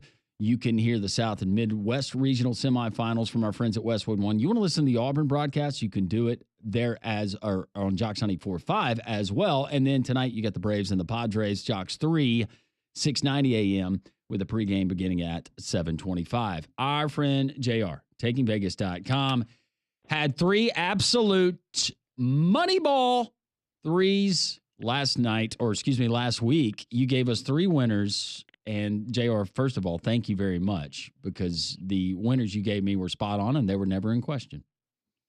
That's right. I forgot. You came off air with me, right? And you I asked did. me for a couple of other games that we took hopefully you took advantage of. I did. You know, I actually use you all the time because you're one of the guys I talk to off the air and I give some of my games to. And back a few years ago, I know that we went on a run. I think it was 2019, 11-1 in the first and second round when I was in Vegas for the NCAA tournament. And last year, I know you weren't with me, but I went 12-0, which was, I can never do better than that. This year, 7-2, which is the worst year I've had in 5 years in the first and second round, but we made parlays on Sunday with the 2-0, same thing on Saturday. And when I tell you guys we are making bank for clientele, I flew to Vegas last week on Wednesday, came home on Monday after meeting with dozens of people out there, and then had to literally got 1 day in the office, had to run back out again, meet a huge client that I've made $2.5 million for in Washington, D.C. Okay, he's been with me since September. Guy does not make a ton of money, makes a couple $100,000 a year, believed in the system, did it the right way, and we turned $10,000 into over $2.5 million over the past, call it, 5-6 months. So I've been on the run nonstop, and we're going to keep it rolling. Had another big winner last night. All my big players, $150,000 and more on the game with, and that's per player, by the way, with Florida Gators getting it done. Looked a little scary in the first half, but they really closed it out with the 7 minutes to go, which is when the game really starts. And I got to tell you, man, we also had a sprinkle in there with Arkansas. Surprised they didn't win that game outright. And look, I'm going to tell you this. I love the matchup tonight between Michigan and Auburn. I'm not just saying it. We're using the game. I'm going to give it out absolutely free. You don't even have to call. I'm making it easy. All you got to do, text the word win to 545454. Right back at you. We're going to give you the point spread winner, not the total, but the game side of the Michigan-Auburn game absolutely free, and you get it via text message when you text the word win to the number 545454. And look, the line on this game opened up at -7.5. It's up to 8.5. I'm going to let you know whether or not Michigan can cover the 8.5 or win that game outright, or if Auburn's going to steamroll them and cover that 8.5. So text win right now to the number 545454, and let me give you that point spread winner on the house. As we're looking at these matchups, and we try to go, and we can rattle off stats all day long, but what is something that's important for us if we're just casual basketball fans, a stat line that we can look at when we're looking not only at Auburn and Michigan, but also Ole Miss, Michigan State, and some of the other games we get tonight, JR? Well, I really think it's important, especially there's so much SEC right now within the tournament, and there was obviously at the beginning of the season. You want to go back, you want to look up matchups that they actually played this year, how many times they played, what was the score differential, where they played. You want to look at one of the big things people don't even think of looking at that is just a small thing that is thrown into, a lot of what we do. And height differential in college basketball is tremendous, right? If you've got bigs on the inside and no one that can guard them on the other team, normally the bigs are going to get it done. They're going to score nonstop. They're going to cover that game. You really got to look for that. You want to look at matchups as far as personnel. You want to also look at depth. In college basketball, depth is so important when you get into the tournament. If you have a team that's got a good, solid 5, but only one guy on the bench that can get it done and everyone else is, not going to really give you much points, that's a battle that's hard to win, especially when they get into foul trouble. So depth, coaching is huge when you get up into the tournament, which is why we liked Arkansas last night. We thought that they should have won that game outright. But they did not have the better team. They looked like it on the floor, obviously, especially in the first half of that game. But, on paper, they're not the better team. They never should have come out and been in control of that game the way they were, but they did. And again, comes down to coaching. Calipari, unfortunately, was not able to close it out. They would lose the game by 2 in overtime, but a great game. So there's a lot of things that you got to really compare. And then, we didn't even get into how to follow the point spread and where the money's coming in. All right, JR, you've got a free pick you give us every single time you visit here on the air. Where is the free pick going tonight? Sure, and we could actually bring up the fact I finally lost one last week for you. I mean, I think I gave you the over in the North Carolina game. Yep, Ole Miss and Carolina. Which unfortunately did not come in. And that's the first one in 5 or 6 weeks that didn't come in. So, and look, guys, don't just take advantage of the free play on air. The big games are in the office, like the one I'm telling you to text the word win to 545454. Auburn, Michigan. I love the game. Make sure you take advantage of that. But let's get into a free winner. Kentucky has beat Tennessee twice this year, pretty decisively. But Tennessee has really turned it on over the last month. Their only loss was to the Florida Gators, who obviously have that 1 seed for a reason. And this Tennessee team really does have good depth on the bench. They've obviously got a much better overall record. And it is so nearly impossible to beat a team, forget about twice, but 3 times, next to impossible. Tennessee has really turned it on recently. I don't expect them to just win. There's a reason that they're minus 4.5. I expect they win this game between 7 and 12 points. Get in Tennessee minus the number to get the job done against Kentucky. But guys, go ahead right now and text the word win to 545454. Let me give you the winner of Michigan Auburn. Let me show you how to do this the right way. Again, text win to 545454. Let's be safe. Let's have fun. And guys, let's go out there and make some money. Thank you, my friend. That was JR. Nick Kelly live from Newark. Next.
It is 12 noon, Jocks 94.5. Thanks for tuning us in on this Friday. We're going to go up to New Jersey, to Newark, New Jersey, and talk to Nick Kelly from AL.com. He was there on the side court as he was watching history last night as Alabama makes it to the Elite Eight for the second consecutive year, hoping they can punch their ticket to the Final Four. They'll have to get through Duke, the number 1 seed, tomorrow night. So we'll get a preview from Nick coming up. 283-inch high-definition projector screen. State-of-the-art sound. Multiple flat screens, video boards, wall screens. The most upscale but most enjoyable sports bar, sports watching experience you're ever going to have is at Rambler Sports Bar and Grill. They're at the Finnick near Railroad Park. They're open for lunch today. But Auburn fans, get in there. Ole Miss fans, if you're just a college basketball fan, get in this evening. They're going to have all of the games on. And, of course, in the nightcap, they'll have Auburn on that big projector screen. They will have audio throughout the house so you can actually hear the game being called. Great award-winning food. The menu is outstanding, not only from their pregame warm-ups like the Conecuh corn dogs or the flatbreads that they have on special during the tournament, but also from the handoff. The Blazer Burger, you've got a wonderful chicken. You can go with the tacos, or you want to go prime time. They got the Spanish Fort vodka pasta, the Mobile Bay shrimp and grits, all kinds of things to choose from. Signature cocktails for the Auburn and Alabama fans. You got the Toomer's Lemonade. Alabama fans, you got the Yellow Slammer. UAB fans, you know about the Dragon's Fire. Heck, if you're a Tennessee fan, they got the Tennessee Dreamsicle. It looks delicious if you're into that as well. Rambler Sports Bar and Grill, open for lunch today all the way through the tournament action on Sunday. Rambler Sports Bar and Grill, 1630 2nd Avenue South near Railroad Park. He's always kind with his time, and I know he's on a business trip right now, so we won't keep him long. But Nick Kelly, who covers the Alabama Crimson Tide for AL.com, he joins us now on the Higginbotham hotline. Nick, you've covered this Alabama basketball team for the last few years. Just your thoughts on what you witnessed last night. Have you seen anything remotely close to that? No, I've not, and I don't think I ever will again. I mean, maybe I will. Who knows? With this Alabama team and the way they can shoot the 308 Oats. But yeah, it was wild. It was historic. It was unforgettable, frankly. I mean, it was almost silly and absurd how just Alabama could not stop making threes. Like, I would go to try to tweet, like, okay, they're about to break the record. They're one away from the record. They tied the record. And then before I could even send the tweet, they already broke the record. So it was just a wild 3 after 3 after 3. So I can't imagine what it was like to be BYU and just every single possession looking up and seeing Mark Sears drain a 3, Aiden Holloway, Chris Youngblood. I mean, Aiden Sherrill even hit 2 of 2 himself. So it was a just wild night that I hope Alabama fans could soak up and enjoy, because it was probably something most folks will never see again. Realize that BYU scored the 88 points, but they were dreadful from the outside, 20% from behind the three-point line. And we know that BYU, at times this season, they've made a living out there. How much of that, Nick, have you been able to decipher was as a result of Alabama really defending the three, or was it a combination of BYU just having a cold shooting night? Yeah, I mean, it could be both. Two things could be true at once. But Alabama's three-point defense is pretty darn solid. So that's the thing. I mean, people, I think, focus so much on the offense that they kind of lose sight of Alabama's defense at times. And no, Alabama's defense isn't elite, but it's good. It's not bad. And Alabama, I think, was trying to crowd the three-point line and make life a little bit difficult for BYU there, because they knew that BYU could hit threes, right? And so Alabama didn't want to lose to BYU hitting threes. And so basic math, twos are less than three. So Alabama's maybe a little bit more willing to let BYU go to the rim than shoot threes. And obviously BYU had a lot of success at the rim. I mean, dominated in the paint, 50 points in the paint to 16 for Alabama. I think Alabama was okay with that, considering they didn't give up much from beyond the arc. In regards to moving forward now, it was interesting because post-game, you kind of had a little slip of the tongue. In the first portion of Nate Oats' interview on CBS, I know that you were probably getting prepared for the post-game press conference, but on the court, I'm sure you saw the clip where he mentioned getting ready for Duke. And then on the back end of the interview, he kind of came back and then he said, well, Duke or Arizona. So he kind of had a feeling that it was going to be Duke, just like the rest of America figured it was going to be Duke. How does Alabama go into this game with the confidence level now being sky high because how well they shot it? Just talk about the psyche of playing the number one seed and one of the best teams in America all year long. Yeah, I think that in some ways it's helpful in that it doesn't allow Alabama to get too just excited about what just transpired. There can't be quite the same maybe excitement hangover, if you will, from the most recent round because, yeah, that was an awesome game and Alabama was phenomenal. But I think that when you have Duke looming, that kind of resets your mind pretty quickly. So they could celebrate last night, but I think these Alabama players are well aware of what Duke is and how good Duke is. So I think in some ways it's helpful because Alabama's not going to be overlooking Duke or being too confident going into it because Duke is really, really good. And to that point, I mean, Duke's going to be tough to beat, and Alabama's going to have to bring its A game again. I mean, you look at every just statistical category, and Duke has the advantage in virtually all of them over Alabama. So it's going to be a tough matchup, and I think Alabama is not going to have any worries of overlooking their next opponent after an impressive win over BYU.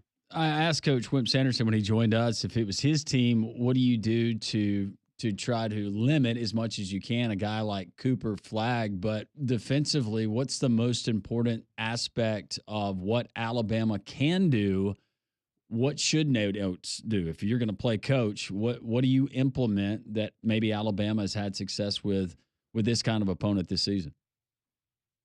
Yeah, well, that's a great question, and frankly, I don't know if it's a simple answer. To me, just not being an elite basketball mind, you got to start with defending Cooper Flagg. But I was just watching the Arizona Duke game back, and there's so many guys that made plays outside of Cooper Flagg.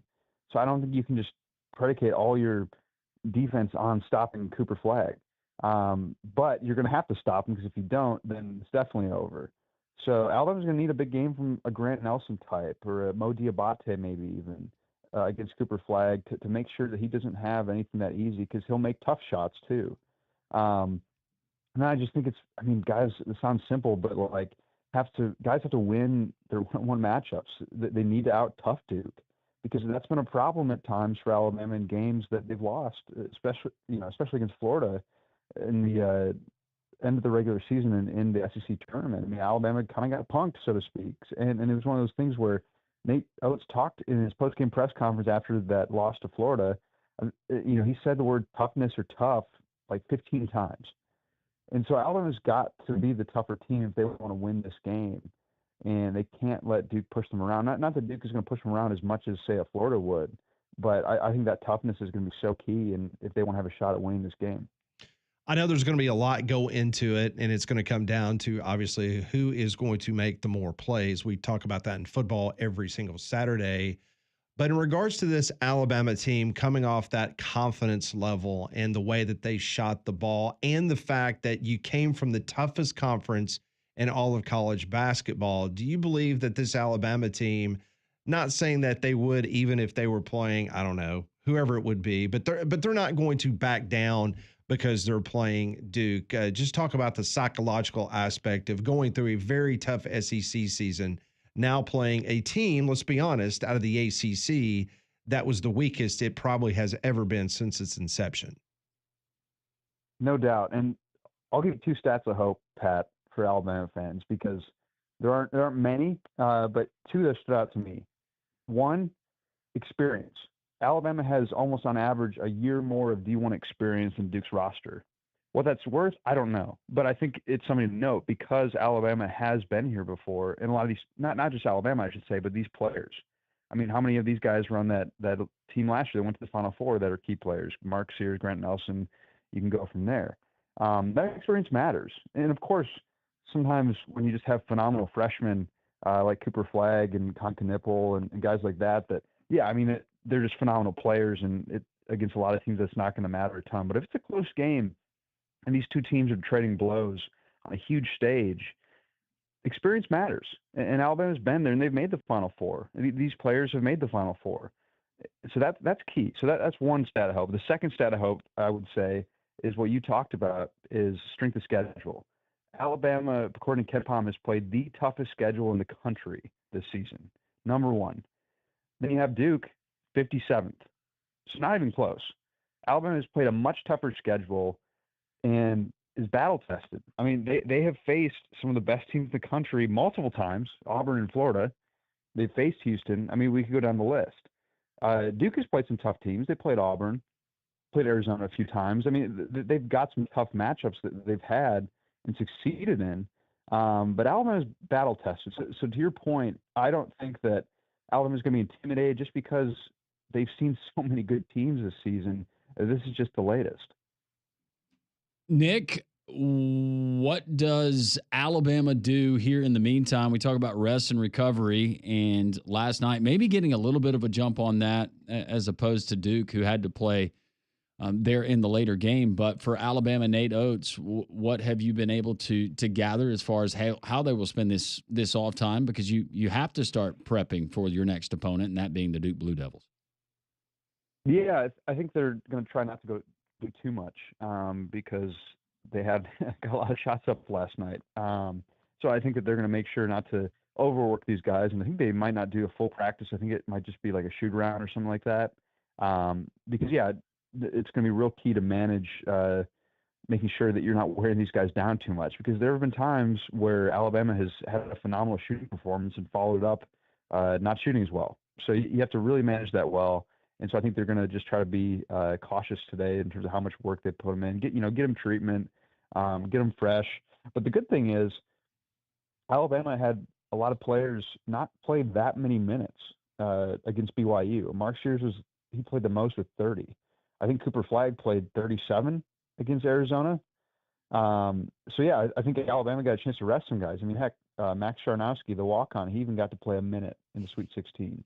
Which is a pretty cool moment for him, getting to play a walk-on in the Sweet 16. But, I think Alabama is going to be in a spot where they can they're going to try to get as best as possible. And got interviews today, so we'll be doing that here in a couple hours. But, trying to just, I think, stay off their feet as much as they can. So are you heading over to Lower Manhattan for tonight for dinner? Just kind of hanging out? Well, we'll see. There's actually a media watch party for the other games. I might venture to that. So TBD. I'm still kind of recovering from last night. From all the threes, you had the PTSDs from all the 3-pointers that Mark Sears hit. Exactly. Well, yeah, I got back to the hotel at I left the arena around, I think, 2:30, 3 a.m. local time. So it was a late one. I should say so. Well, listen, Nick, we always appreciate your time and your insight. It should be a great game tomorrow night between Duke and Alabama with a trip to the Final Four on the line. Always appreciate it, and then hope we'll catch up with you. Landrum's going to be in San Antonio next week, so maybe you guys can let's do it, Nick. Can break some tortilla down there on the San Antonio I'm down River. for it. I'd love to make that trip. Last time I was in San Antonio, it was July, and it was brutal. Yeah, it's a little warm in. Yeah. Are you going to rent a car, or are you going to use rideshare around there? I don't know. We'll see. I haven't thought that far in advance, to be honest with you. He's taking it one game at a time, Landrum. I know. Take it easy. That's coach speak. Alabama's going to be there. I just need to know, Nick, if you're renting a car, I will pay for the valet if you will help me to get around town. Sounds good. We'll figure it out. We'll figure it out. All right. Unbelievable. Thanks, Nick. All right, Nick. Take care. Have fun in Newark. Thanks, guys. Have a good one. Thanks. Can you have fun in Newark? That's what I was about to say. It sounded really weird when I said it. No, when we were up there in Newark, we went and UAB played Army. We stayed in Newark, but we drove to because you flew Manhattan into Newark, right? Yeah, we drove to Manhattan for dinner and had a nice dinner there. That's where you don't want to fly into is Newark. Why is that? That's just what I've always heard. Oh, I've never flown into Newark. Well, I've always flown to the other. If you're on the other side of the airport, though, for kind of like the private hangars and the chartered flights, it goes much different, Pat.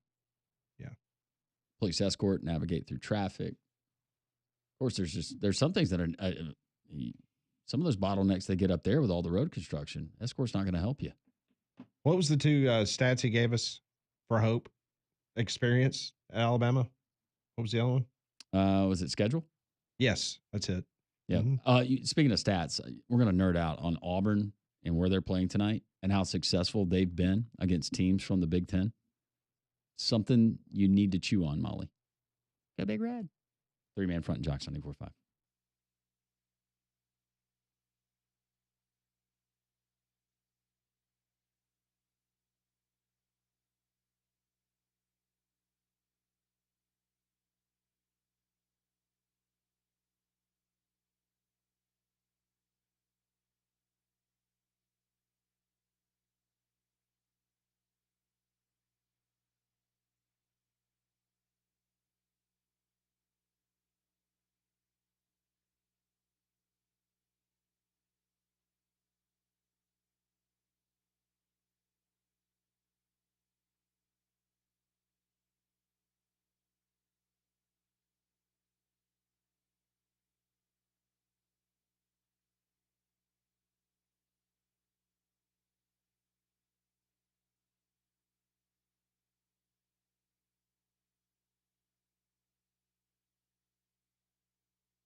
If you missed any of our interviews from earlier today, Wimp Sanderson, Barrett Sallee, you just heard Nick Kelly. You can download those interviews in their entirety at jocksfm.com, or you can download the 3-man front portion of the Jocks app.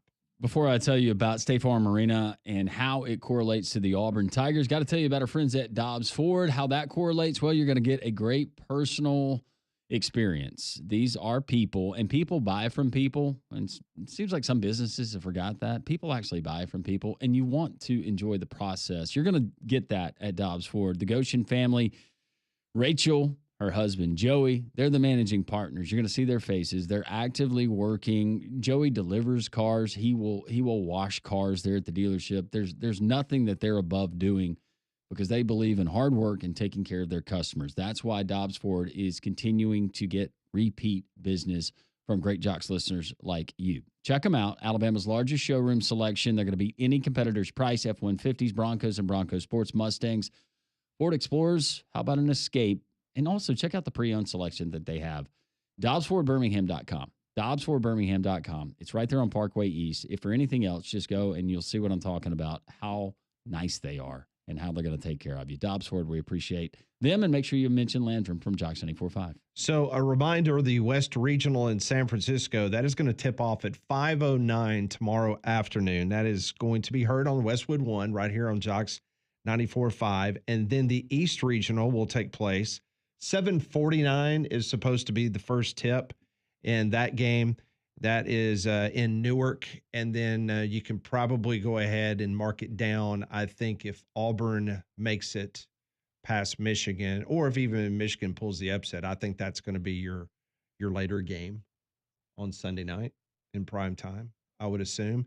But speaking of the Auburn Tigers, they're playing over in Atlanta, Georgia, a place where they have been very successful, Landrum, throughout time. They have. And you heard, and I forget who it was, maybe it was Tahad Pettiford, and saying that's our home away from home, and talking about State Farm Arena. Well, earlier this season, they played one of those non-conference games there, and they played Ohio State. Won that game 91-53, in case you forgot. Now, a couple of, or last year, they played an Indiana team there. Wasn't a great Indiana team, but Auburn put up 104 points on Indiana. 104-76. Right on time, Molly. Thank you. Back in the 2021-2022 season, they played Nebraska at State Farm Arena. Go Big Red. That did not go well for Big Red that night. Typically doesn't. 99-68, the final there. So 99 against Nebraska, 104 against Indiana, and 91 this season versus Ohio State. All three teams from the Big Ten. Do you want to know the 3-point success that Auburn had against those teams? The 3-point percentage? Sure. You want to go percentage? All right, let's go. Or made threes, however you want to do I'm it. I want to go percentage. Okay. I'm going to go 56%. 48. I think Molly's going to be closer just based on my raw numbers here. 56, that seemed like a lot, Pat. This is not everybody shoots it like Alabama every single night. Against Nebraska in that 99-68 win, Auburn was 14 of 31 from outside the arc. Against Indiana in the 104-76 win, Auburn was 14 of 29 from outside. And this year versus Ohio State in the 91-53 win, Auburn was 13 of 30. You combine that, 41 of 90, that's just below 50%. So, Molly, you win the game. Yay! You're going to walk away with a signed calendar from Aubie. Yes, thank you. And a shaker. Woo. But averaging 98 points per game and having success there, and over 16,000 people, that is the capacity there at State Farm Arena. What is it again? Over 16. So there will be 11 14,875 Auburn fans. That many? Yes. What would the Ole Miss fans do? The Michigan State fans and the Michigan fans. I'm telling you, here's the thing. Unless Ole Miss fans were able to find somebody on the secondary ticket market that wanted to get rid of their tickets, because the number of people that you and I both know that literally weeks before Auburn clinched the SEC regular season title, they were purchasing tickets at State Farm Arena in Atlanta, because it was pretty much decided way long ago that Auburn was probably going to be the overall number 1 seed. And with that, they were going to be able to choose which region, and they were going to come through Atlanta. So Auburn fans was able very early in the process, not so much for Michigan, Ole Miss, or whoever else. They had no reason to think that they were going to be in the South. So that's why I think Auburn will absolutely, the place will be Neville East. Ooh, I like that. You like Neville that? East. Neville East. That was really the only fun facts I had. Oh. Those were good, though. Those were fun. I was enjoying watching Molly dance in the other room. to She the still song. got it. I know you said that like she had lost a few steps since she Aw. doesn't do her routines anymore. Thanks, Landrum. We give you an opportunity every single day Yeah, we tell her to do a TikTok. to do something. To do She's your, like, "Oh, I'm not do doing your that." kicks and do your twerks. Oh, she and- doesn't twerks. Whoa. What? What? I I'm don't not know. doing I don't know that. what the kids call it. twerks that's the That's the nasty stuff. that's the booty one. Yeah, I'm not doing Okay, never that. mind. Not the twerks. Not the twerks. Forget that. How do you know about twerks? What that is? When's the last time you twerked, Pat? Never. What's the other one called?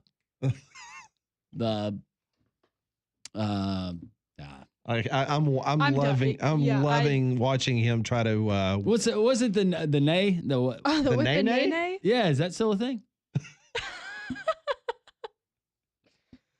That was big when I was like in 8th grade. Oh, okay. Well, that was like 3 years ago. Well, so that's true. Congratulations. Well, when I was a kid, well, you still Can you are. nay nay? I don't know what a nay nay is. Can you do the nay nay? It's this one when you wave. Oh, it's when you wave? Yeah. Okay. Well, that's what Tahad Pettiford did when he hit that shot. He did the nay nay? I guess did the was that the nay-nay? nay nay he was doing to the Creighton fans? Oh, it should be fun tonight. That's all the only stats I really have for Auburn at State Farm Arena. So if that continues against a Big Ten opponent, I'm still that'd be a good surprised thing. that they did not play that over at Mercedes-Benz Stadium. Yeah. They might have like monster trucks there this weekend or something. You might be right. Or it might be a big concert. Who knows? Where's Swift? She's done.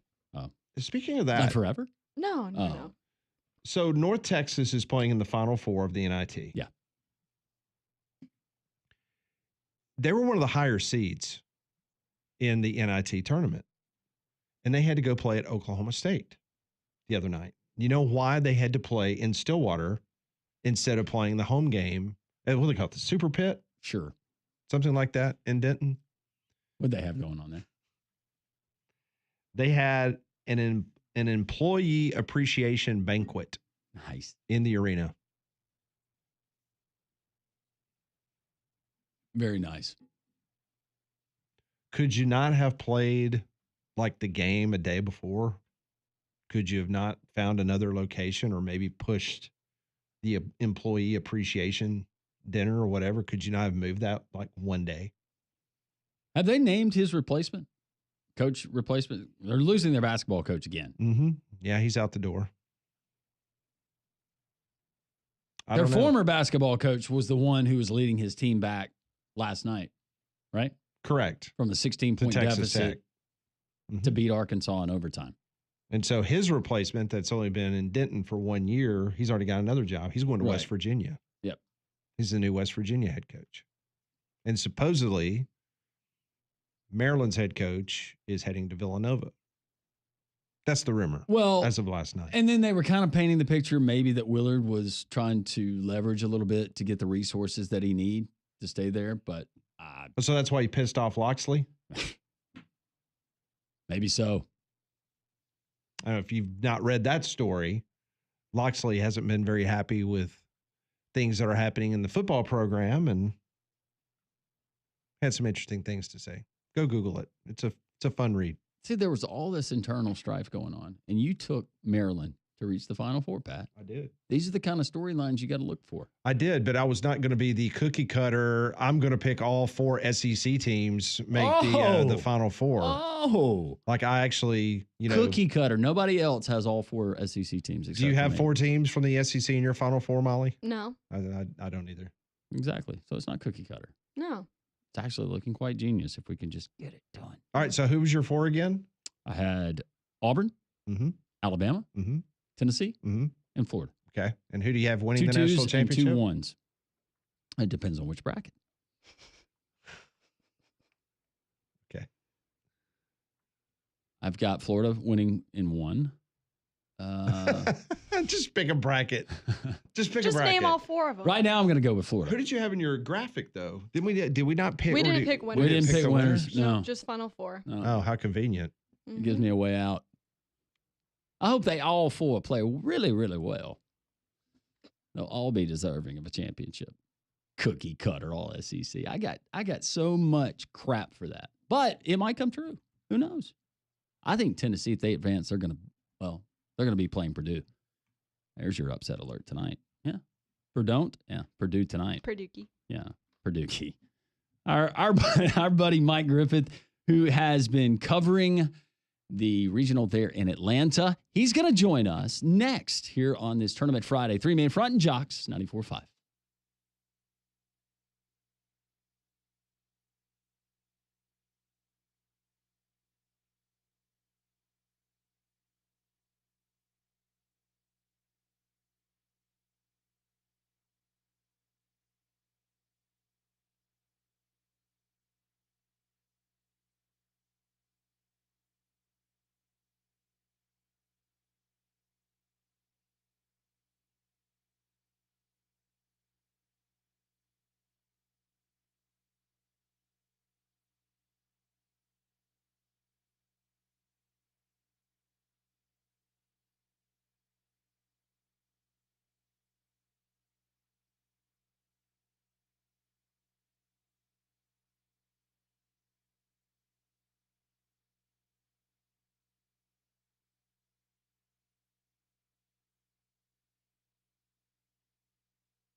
Oh, what a treat. 2 times in 1 week with Mike Griffith from the AJC, DogNation.com. He will be there tonight covering the Southeast, or I should say South Regional Sweet 16, as the Auburn Tigers take on the Michigan Wolverines. And, of course, he's going to see his alma mater, Michigan State, take on the Ole Miss Rebels in the first game. Mike Griffith joins us now on the Higginbotham Hotline. Mike, I hope you're doing well on this Friday. Yeah, I'm doing great. I stayed up late to watch those games last night, and I was like, man, what are we doing? Like, what are we doing playing these games this late? Am I getting old, or does this seem kind of crazy that they want to keep people up after, midnight in Eastern Time Zone to watch college basketball? But hey, great finish.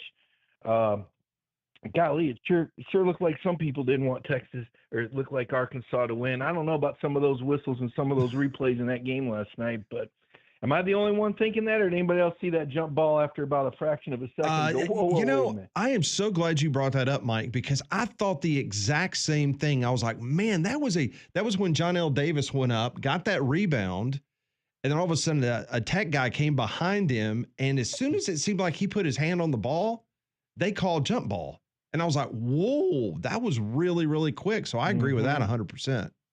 Yeah, I thought I hate to be a conspiracy theorist, but I don't know how much help John Calipari got in that game, or Arkansas. And I don't think Texas Tech was a better team either.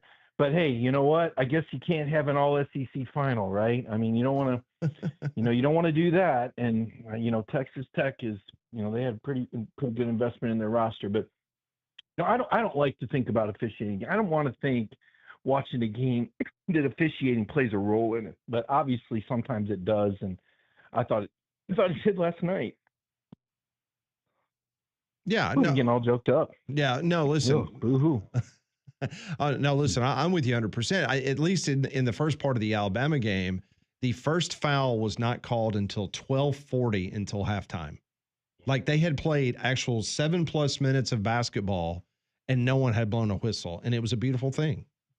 I don't know who's playing defense either. I mean, you're going in that, be careful what you wish for, right? I mean, that was BYU's MO is they wanted to play fast, and Nate Oats in Alabama said, thank you very much. And, Duke certainly looked like they were a beatable team last night too. So, my prediction before the tournament that Alabama would beat Duke, I'm feeling pretty good about that right now. No, it's looking pretty good. So, all right, so let's talk about Auburn and Michigan tonight, and Ole Miss and Michigan State.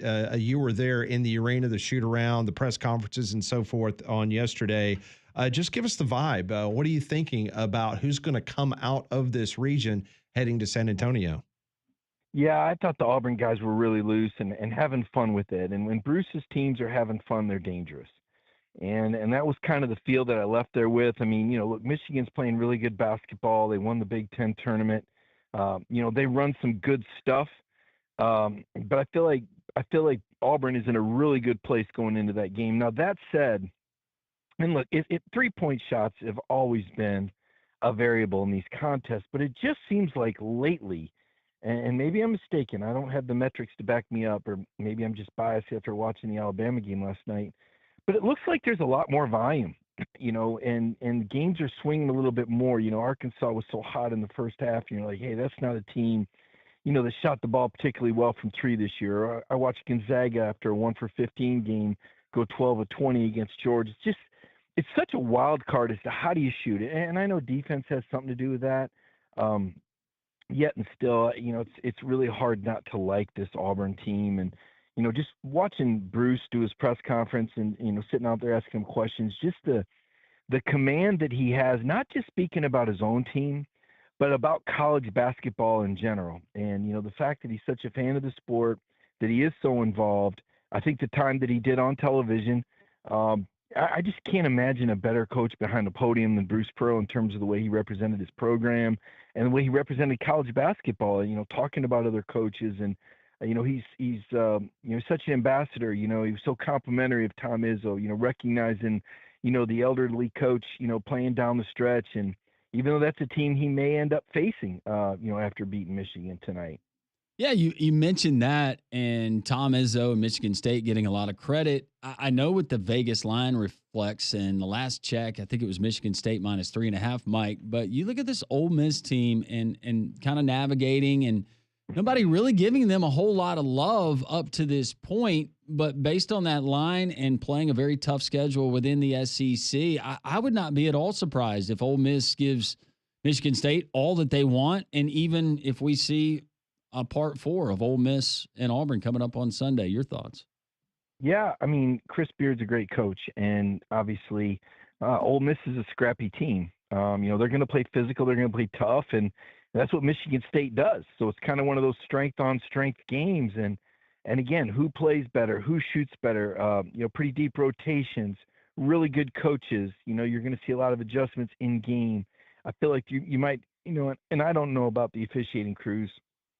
Again, that's just such a wild card.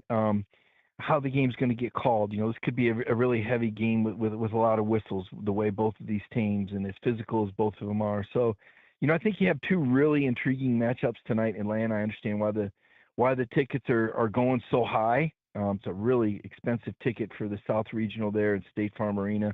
But it promises to be entertaining, and just being there yesterday, getting to see Tom Izzo again. I mean, that's a coach I spent 4 years with on that beat. And, I'm happy for him, that he's got this sort of team that he enjoys. And I thought he had a really good message yesterday. And it was really just kind of following up on what he'd said earlier in the week with this portal being open right now. And people were asking him about, Monday, hey, who are you looking at? He said, no, I'm not talking about that. It's all about this year, and there's a value to getting these kids to the Final Four that they'll remember the rest of their lives that goes on, beyond the monetary value. And now it seems like so much is about money.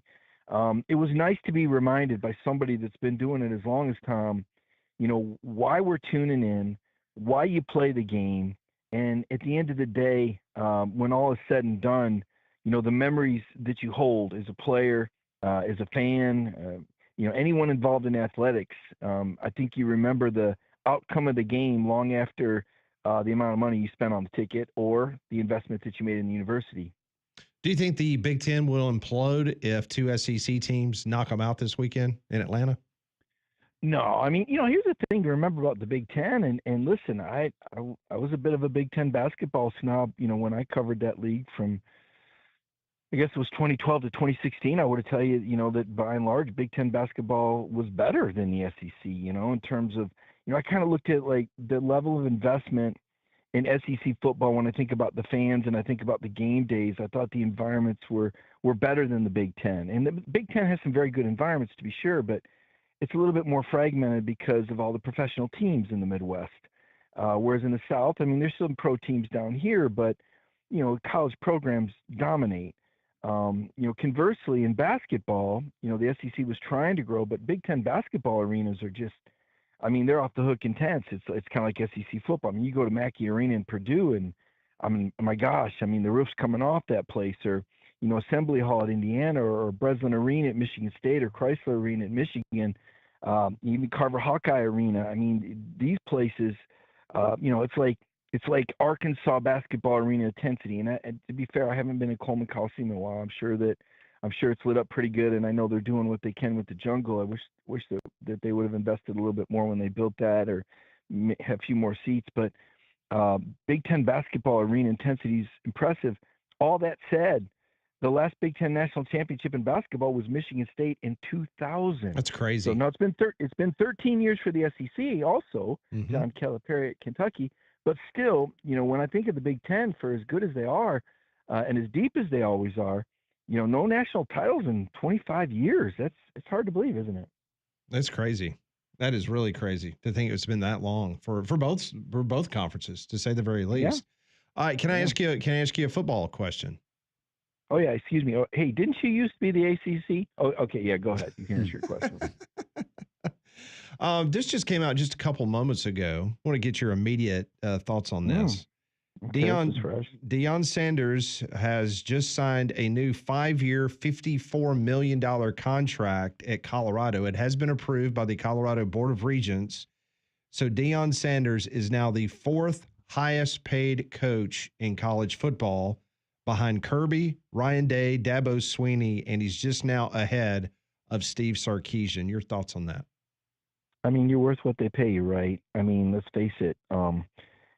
It's reinvigorated Colorado football. It's been largely absent, probably for most people's lifetime, that are listening. Pat, I know you remember, the 1990 and 1991 Colorado Golden Buffaloes. Yeah, and, the split national championship. That's right. Yeah, I mean, back in the day, Colorado was a premier program. I mean, you Cordell saw a Colorado game. Yep. Yeah, and Rashawn Salam, right? So Yep. you were seeing some action, and they had it going on in Boulder, and that's a good scene, and they've got a large metropolitan area there to support them. So if the money's there, and Deion Sanders attracts great coaches.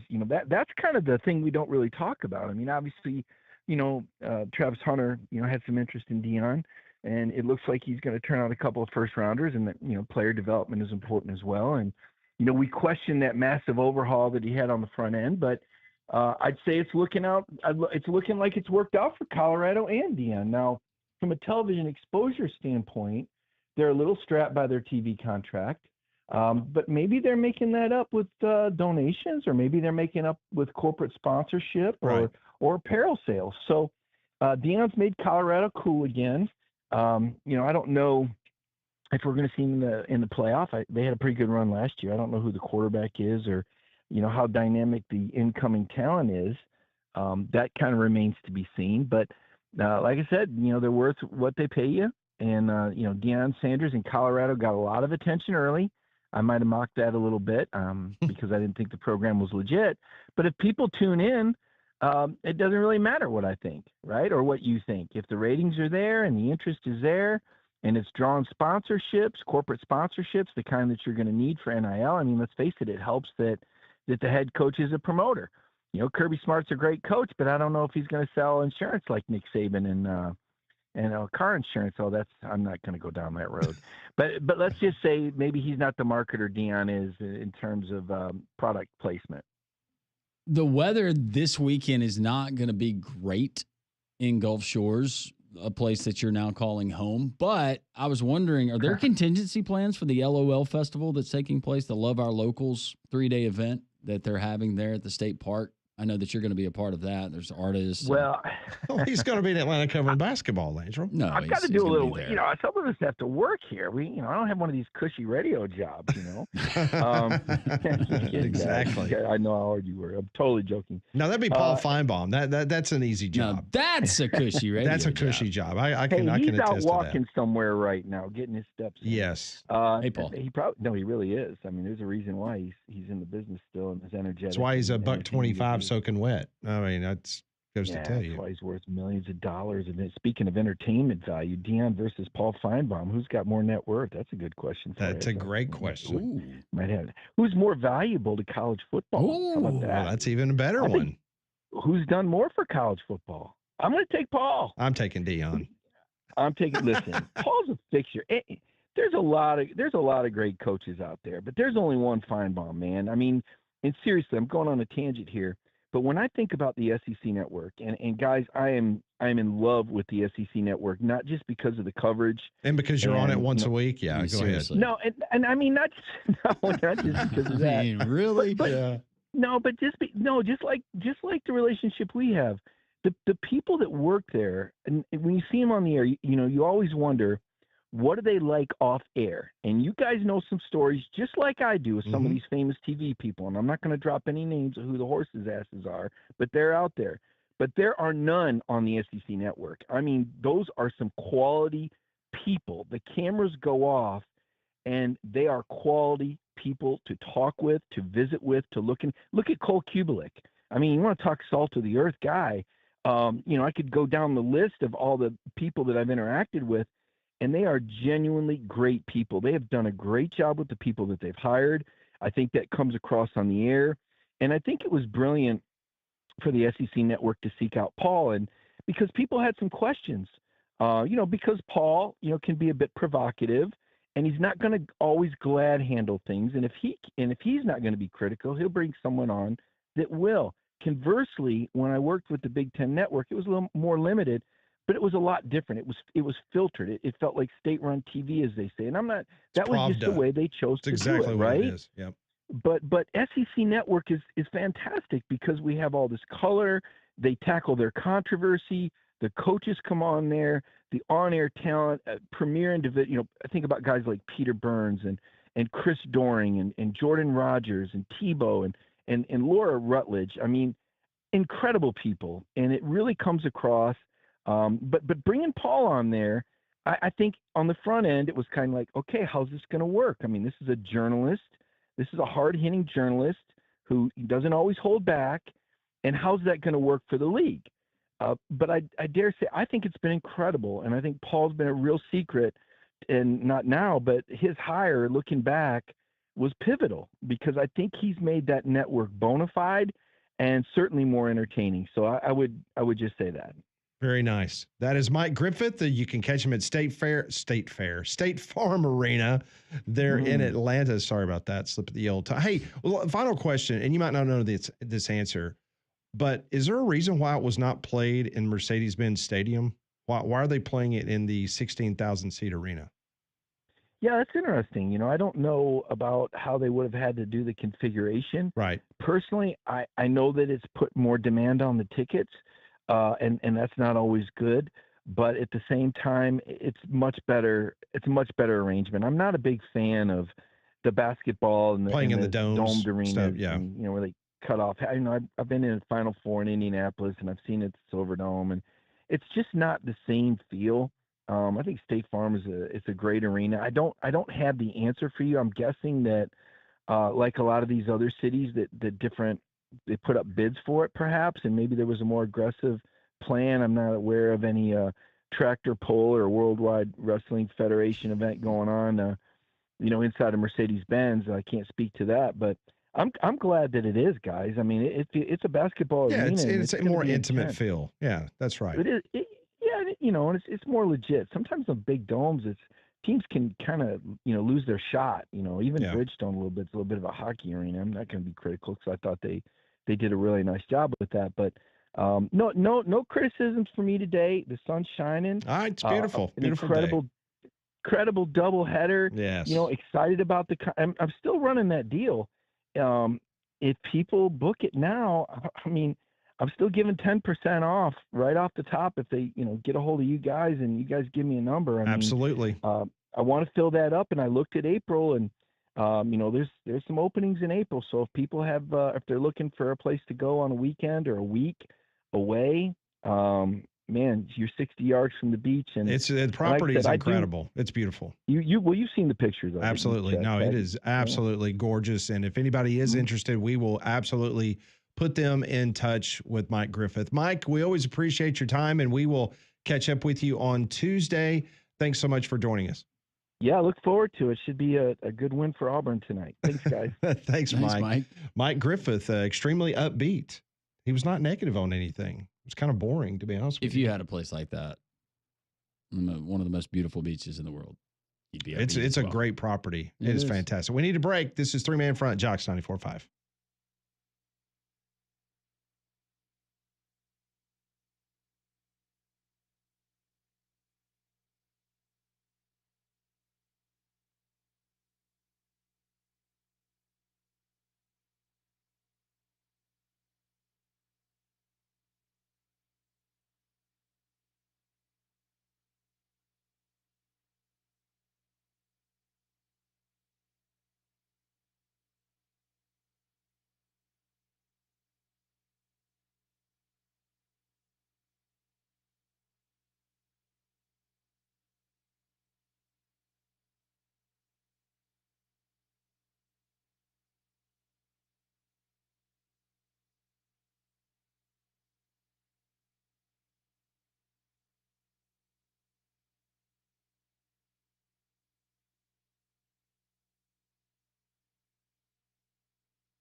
Three-man front, we continue here on a Tournament Friday. Mike Griffith breaking down what he saw in the press conferences leading up to tonight's game between Auburn and Michigan. You can hear the Auburn Network right here on Jocks 94.5.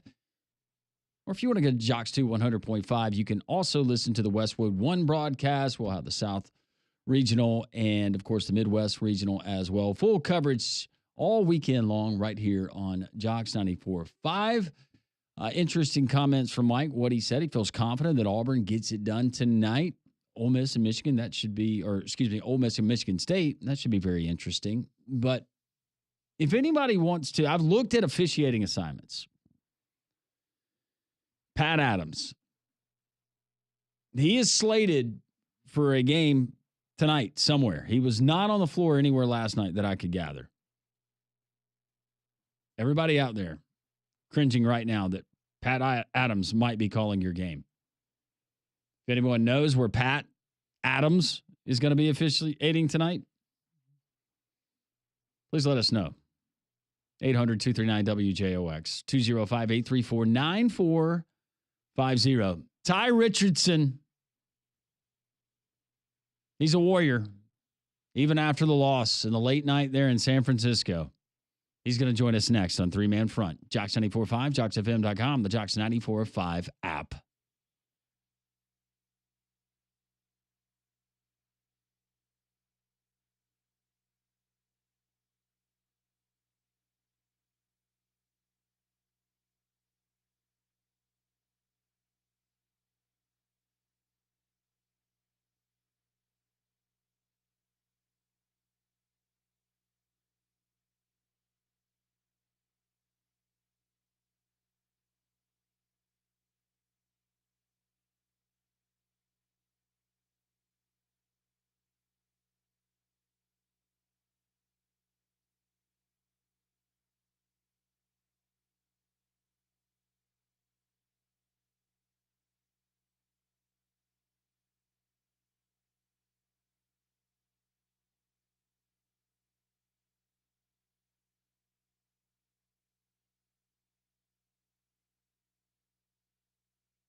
One o'clock here on Three Man Front, Josh 94.5, Landrum, Pat, and Molly. Conrad's going to be hanging out with us again on Monday. We'll have a recap of everything that happens this weekend. Unfortunately, we're going to have to recap what happened last night in San Francisco as far as the game goes. Now, after the game, that could be very entertaining and our friend there from Fayetteville, but he's currently in San Francisco after just a heart-wrenching night for Hog fans. Ty Richardson joining us here on Three Man Front. Brother, how are you?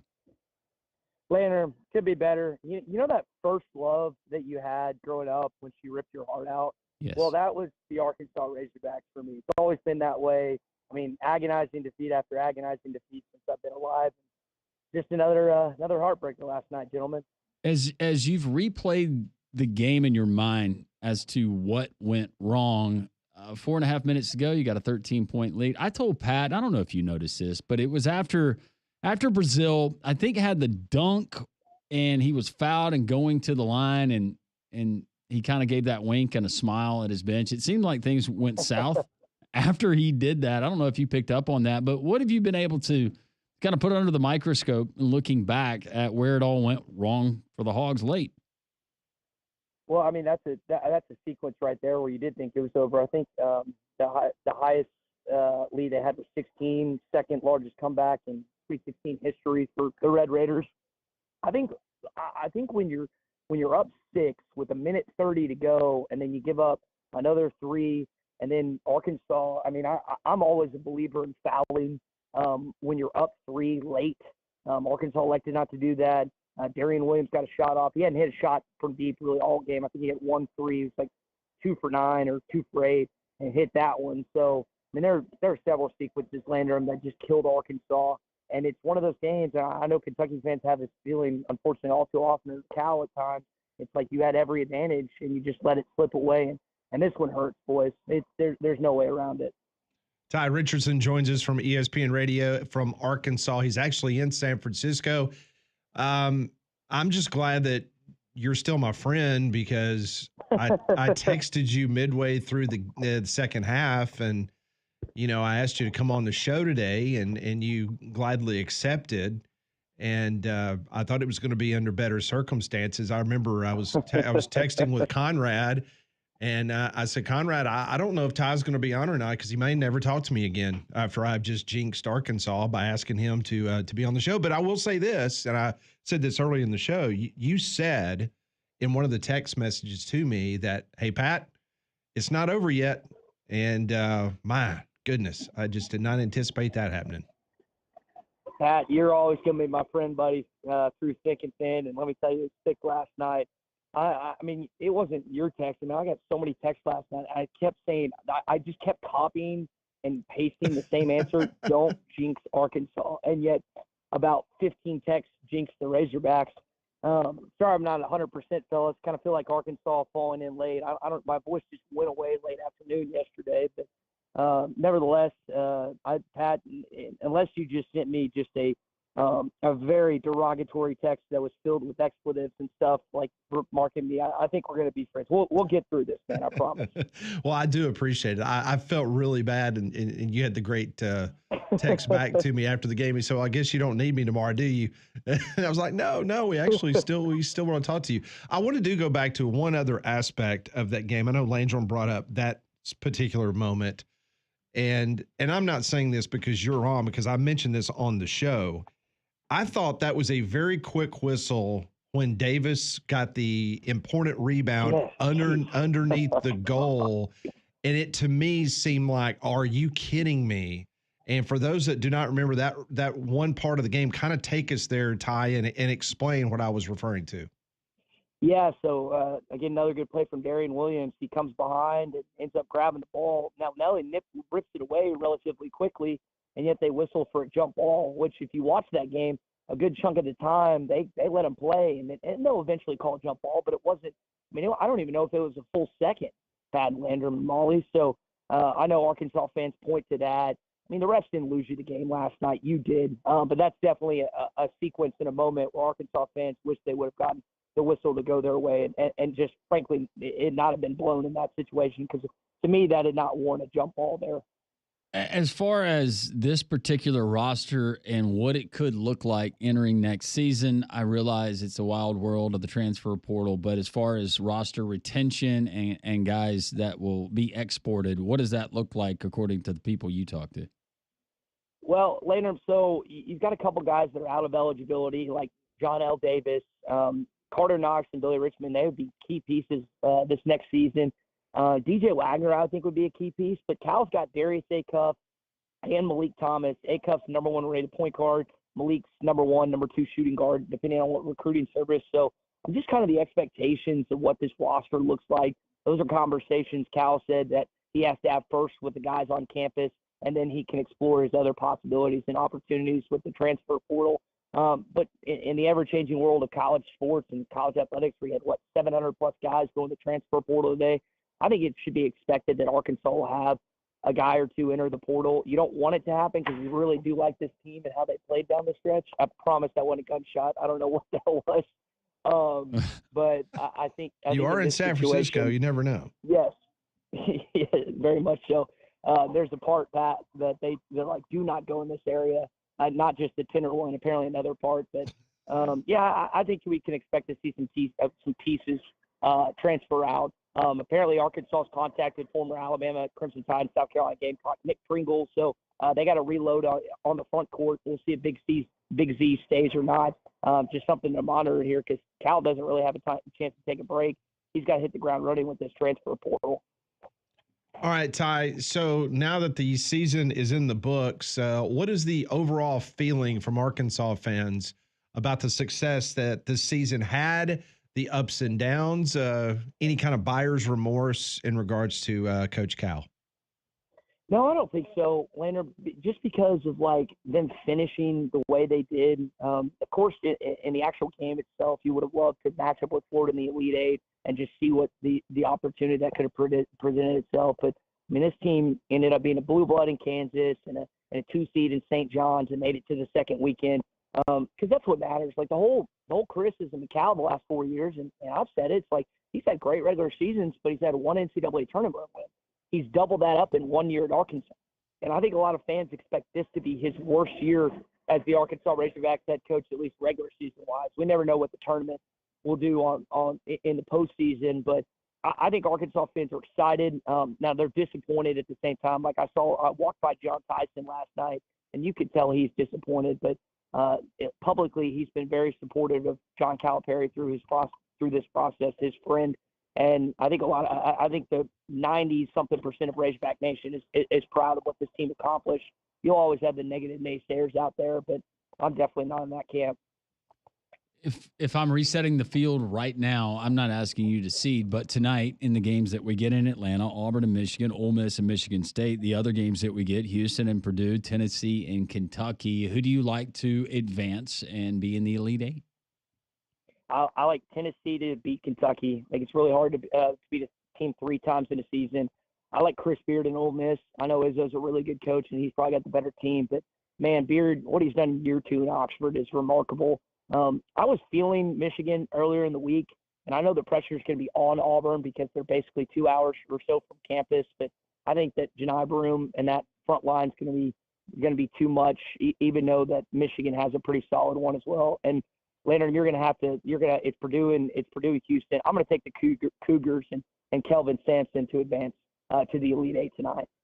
Okay, so tell us what you're doing for fun tonight, since you have got one more night before you get on Southwest Airlines flight, trying to get back to Love Field. I was telling Molly and Landrum about you bitching on your radio show the other day about your $21 fee that you had to pay at Love Field on parking. And Landrum really went after you. Like he was like going, "Are you kidding me? That's not a lot of money. Why are you complaining about $21? Is it more the Birmingham airport a day? It is. Is it? Okay. I just try, like, when you turn in expense reports, and I mean, Pat, you being on the program director side of things, like, I just try and our company's really good to me, so I don't want to turn in this exuberant, elaborate report that's got. Unlike what Landrum turns in from SEC football media days. Oh my gosh. Yeah. So he's buying flowers for his wife and he's turning it in. You know what? There's people entertain other people in different ways. Okay. That's fair. And so until it's detailed and outlined, letter of the law by the Internal Revenue Service, I'm putting it down. We just get the red stamper out that says declined anytime that Landrum turns All I need in. from you, Pat, is to sign that expense check. Yeah. Sign that expense report. Pat, to your question, there's this bar called the Bus Stop that we went to 3 years ago when Arkansas was here. It's a cool sports bar. That's on the agenda tonight. I think we're going to go to this restaurant. I was telling Molly during the break, I've got some friends that live out here that are from Arkansas. So there's probably 5 or 6 of us that are going to hang out later and then fly back to Dallas in the morning. If I had my clubs, guys, I'd be playing golf today because it is I'm really nice weather surprised here, you don't but have your clubs. I know. My thought was it's like the 2 bags I could check with Southwest. It's like these probably need to be clothes and equipment. Even though I could probably stuff it in 1 bag, I try to be smart and be like, you need to work this weekend, but next weekend with no Arkansas basketball, golf is definitely on the agenda, no question. We had to turn our mics off after you said. Did you say that you were going to the? What was the name of the bar? Was it the Bus Stop? Bus Stop. Okay. Yeah. BUS. What did you think I said? Well, what did you think? Well, like BUS? Did you think I said BUST? No. He thought you said. I thought no. Me and Pat were both like, he didn't say that. No, just take the S off. Yeah. Okay, I'm still confused. I'll pick it up in a second. No, but yeah, like just think of like the Bus Stop. It's just a bar. Y'all should look it up. It's a really cool place. Based on what Pat called San Francisco earlier this week, I don't think that he's going to frequent out here. See, I didn't know if so. The tenderloin, and then we thought it was like we thought it was like a barbecue theme, and it was like the butt stop. Potentially, like what you said. They have like Boston butts. No, first off, Landrum did not think it was a barbecue place. Oh, whatever. Pat is absolutely incriminating himself. But it did sound for a moment like maybe, yeah. Anyways. But Tenderloin, that's a neighborhood, right? In San Francisco? Yes. Okay. Yeah, okay. Apparently the mayor here has helped clean it up a little bit, is what I was talking with some locals. I mean, there are areas here that still aren't great.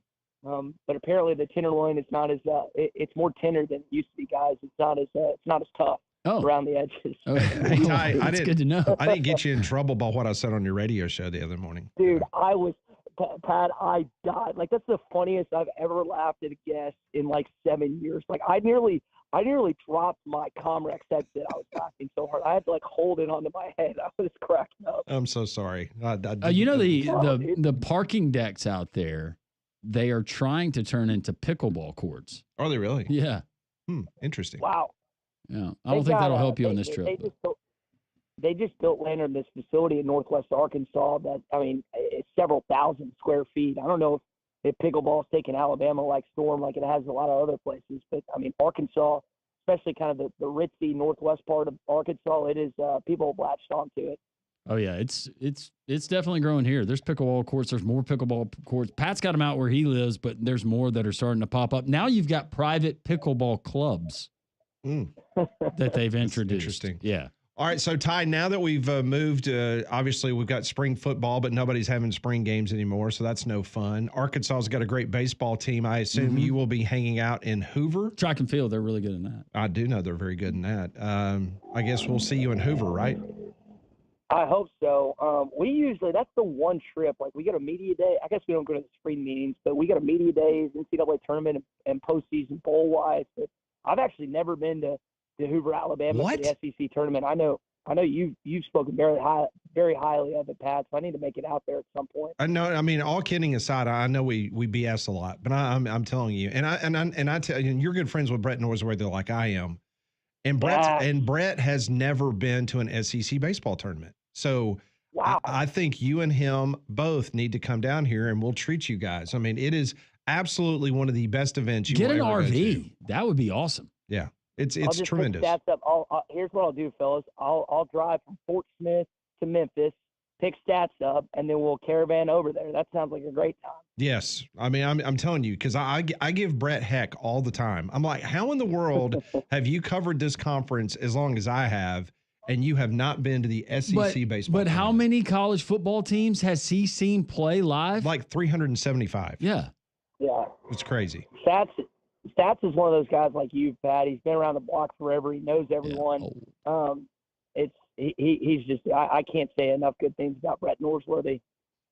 No, he's one of our favorites. And so are you, Ty. And I really appreciate you coming on after a very, very tough loss. Safe trip back to Arkansas from San Francisco. Enjoy the bus stop tonight. Appreciate. Hey, I got one question for you. Did Conrad go up to Newark? Is he heading out northeast? Or where's he at today? No, he's actually Cole and Greg. Cole and Greg were off this week for spring break, and so Conrad's been doing the morning show. So that's why he has not been on our show. Oh yeah, he's skyrocketing. Yeah, he's leaving me, Molly, and Conrad. I mean, what's your name? Landrum. Landrum. Joe. Joe.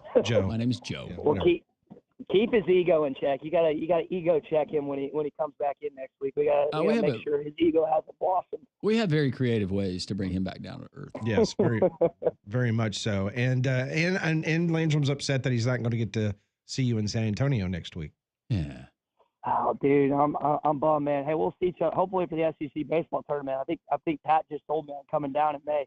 I'm telling you that it is, and the fact that Arkansas is one of the best teams in America, one of the best teams in the SEC, I think that would be an easy sell to get your expense report okayed. That's should not be an issue. There might be a golf course or two that we figure out. We have told you we've got you covered on the golf course. Yep. I've actually got a golf course that is within.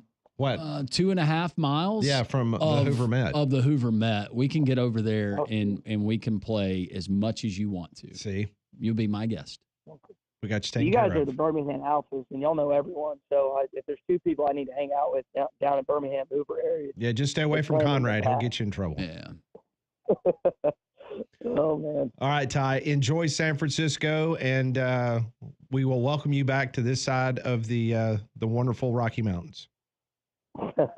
Thanks, Pat. Thanks, Brandon. Thanks, Molly. See you guys. Thank you, Ty. That's Ty Richardson joining us on the Higginbotham Hotline. You deserve solutions that are built for you. Higginbotham is your one-source solution for insurance, financial, and HR services. Well, the Wallace State women's basketball team fell in the second round of the NJCAA tournament yesterday, bringing an end to their season. The Lady Lions basketball finished the season with a 29-5 overall record, including a run to the ACCC Tournament Championship. For more information on the Wallace State Hansville Lions, go to athletics.wallacestate.edu. All right, it's 1:18 here on Jocks 94.5. More three-man front. This is Jocks 94.5.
Fun time today. It's been a busy show with reaction to Alabama destroying BYU last night. 25 threes, 10 of them coming from Mark Sears. Alabama, the 113-88 winner over the Cougars. Alabama moves on to take on Duke in the Elite Eight. Coming up tonight, a game you can hear the Auburn Network right here on Jock 94.5, but also on Westwood One's coverage of the South Regional and the Midwest. You can go to Jocks 2, 100.5. Auburn taking on Michigan. Current updated Vegas lines right now, Molly. Auburn, an 8.5-point favorite over the Wolverines. The line originally opened up at 9.5 on FanDuel after the win over Creighton last Saturday. And it's fluctuated. It had dropped down, I think, to at 1 point 7.5, but it has gone back up. Auburn is an 8.5-point favorite. Meanwhile, Ole Miss, just a 3.5-point dog as they take on Michigan State in the first part of that doubleheader tonight at State Farm Arena. Kentucky and Tennessee, part 3. JR gave his free pick. He said he likes the Vols to take care of business over Big Blue Nation. Tennessee is a 4.5-point favorite in that one. And Houston still steady on that 8.5 points that they are favored by as they take on Purdue. Coming up tomorrow, Duke is a 7-point favorite over Alabama as they will play in the Elite Eight there in Newark. Florida, a 6.5-point favorite over Texas Tech. And we will wait and see the other games we have. So any of those surprise you? Looking ahead to Duke, Alabama, that one surprises me a little bit. Did you think the line would be lower or higher? Lower. I thought it would be a little bit lower too. 6.5 surprised me. Yeah, for sure. Well, a pleasant surprise if you give our friends at Second Generation Masonry a call. You've heard me talk about Second Generation Masonry for a long time. You got to make them your choice when you need concrete, cinder block, and stonework done. If you're looking for residential work for just your home, they can handle that. If you're in commercial construction, you're a project manager, an estimator, a superintendent, a builder, they can work with you as well. It is Second Generation Masonry. Look at some of the completed projects. Just a wonderful company here in the state of Alabama that you can trust, and they're reputable. Just go and look at some of the work that they've done, secondgenerationmasonry.com. Get the free quote today, and make sure you tell them Landrum from Jock 94.5 sent you. Text line is open. We got a lot of texts that we will get to. 205-834-9450. Lewis texting in the show and says, headed to the Women's Sweet 16 downtown with my daughter, who is a high school basketball player. Shout out to the ladies. Thank you, Lewis. I love that. Calipari did not lose the Texas Tech game. He didn't play in the game. The Arkansas players let up and lost the game. Stop blaming John Calipari for everything. He's a great coach. I'm an alumnus of the University of Alabama. Okay. I missed the part where John Calipari got blamed for everything.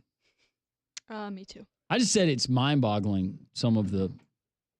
it would be frustrating if I was an Arkansas fan. Yeah, I agree. With some of the in-game decisions he makes. Mm-hmm. He got criticized last night for not calling an overtime, a loss or a timeout in overtime.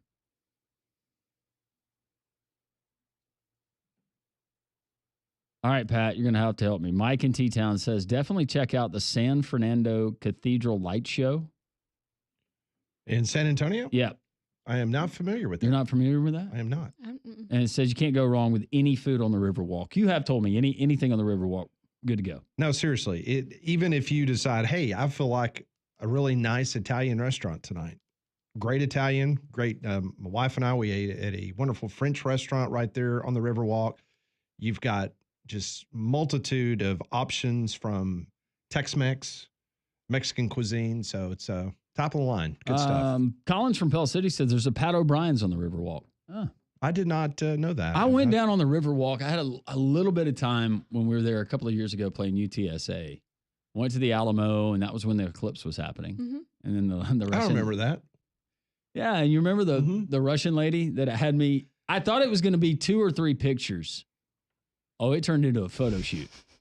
No, one more from this angle. No, you come stand here. I told Landrum hopefully it wasn't somebody trying KGB? Somebody trying to take pictures to do something else. Oh, no, it wasn't. I mean, it's legit, bless her heart. Or I'm just not First of all, the sun. We had the solar eclipse come. You're not going to get good lighting standing in front of the Alamo on that day. Like high noon. You know the other thing that happened at the Alamo? Little insignificant fact for you. I should, because I went on the audio visual This tour. has nothing to do with that. Oh. When I actually lived there, Ozzy Osbourne was in concert in San Antonio. And so he thought it'd be a cool idea to go take a leak on the Alamo. Oh. That's worse than what Diego Pavia did. He was arrested. Yeah, he should have Well, been. yeah, I can see that. I'll be honest with you. With what was probably in his system at the time, I'm surprised that the Alamo just didn't fall down. Just the acidity. Yeah. Just like it Whatever that was, starts yeah. melting away. Like Yeah. muriatic acid or what there. No context text. It's called the Anaconda, Landrum. All right. Going back to Mike Griffith. Mike is sucking up, hoping Paul doesn't rip him again next time Bulldog arrests start piling up. That is our buddy Crimson Convict. I miss old Crimson Convict. Yep. I miss his poems. Yeah, I mean, he gave us a bunch of... we don't get an Elite 8 poem? I know. Wait, he hasn't been to Social Taco? Yeah, and it's been a while. Somebody told me that Don put the word out that Crimson Convict was not allowed to be there. Is that The true? threes were Oh. falling. Mark Sears' mama from the stands was calling. Did you see the video I sent y'all? The Nate Aiden Oates Holloway presser? was balling. Yes. Learned a lot. Yes. Mm-hmm. He was talking about raining threes. Remember that? Yes. The sky opened up and it was raining Yep. threes. Yep. Mhm. Was that video AI? Was that not real?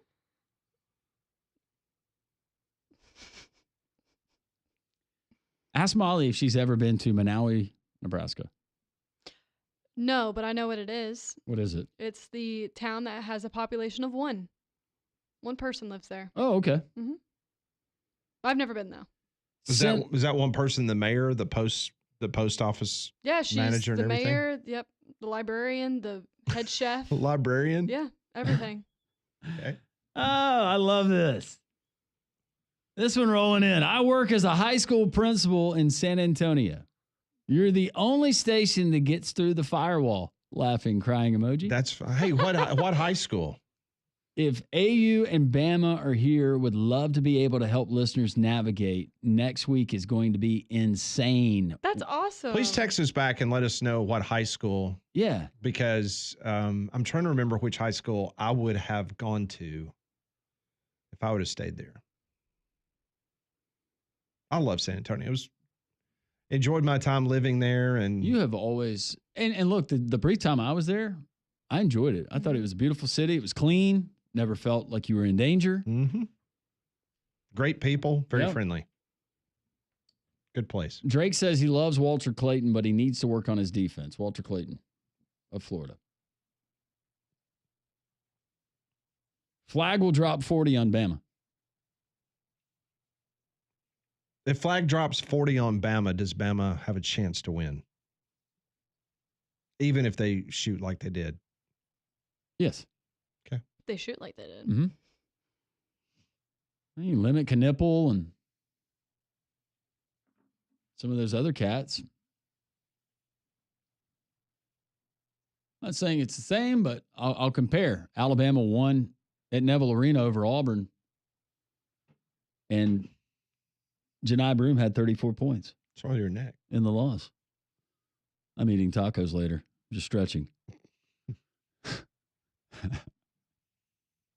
Never mind. Don't follow that one up. Namari Burnett also plays for Michigan. One-time Alabama player. That is correct. He Yep. shoots at 40% from the outside. Mm-hmm. You saw Bradley last night playing for Arizona. Mm-hmm. Played at Alabama. This is from Todd. Todd. Hey, Molly. You have the sweetest voice in radio. Y'all have a great show. Enjoy it and listen every day. Thanks, Todd. I'm a courier, so I'm in and out of the car a lot. Can you tell me what time JR will be on today? You missed JR. If you could text me, But the podcast is out. I would greatly appreciate it. Have a wonderful weekend. You said so many nice things. I'm going to text you back His free pick was Tennessee minus 4.5. Oh, look at you. You're being so nice. And you can text 54545 win to 545454. And he's going to give you the Auburn, Michigan winner. Woo. That wasn't very enthusiastic. That was not. Woo. Let's work on that. You know, right now at Courtesy GMC in Trustful, the biggest GMC deals of the month are happening right now. Drew Lally, the general manager at Courtesy GMC, he reached out to me this morning and he said, Pat, we've got these incredible deals going right now, and I've got to share these. And he wanted me to talk about them on the air because these are too good to pass up. Right now, a Yukon XL Denali, you can save up to $8,000 off. That's right, $8,000 off a Yukon XL Denali. This vehicle is top of the line. How about the Sierra 1500 Denali?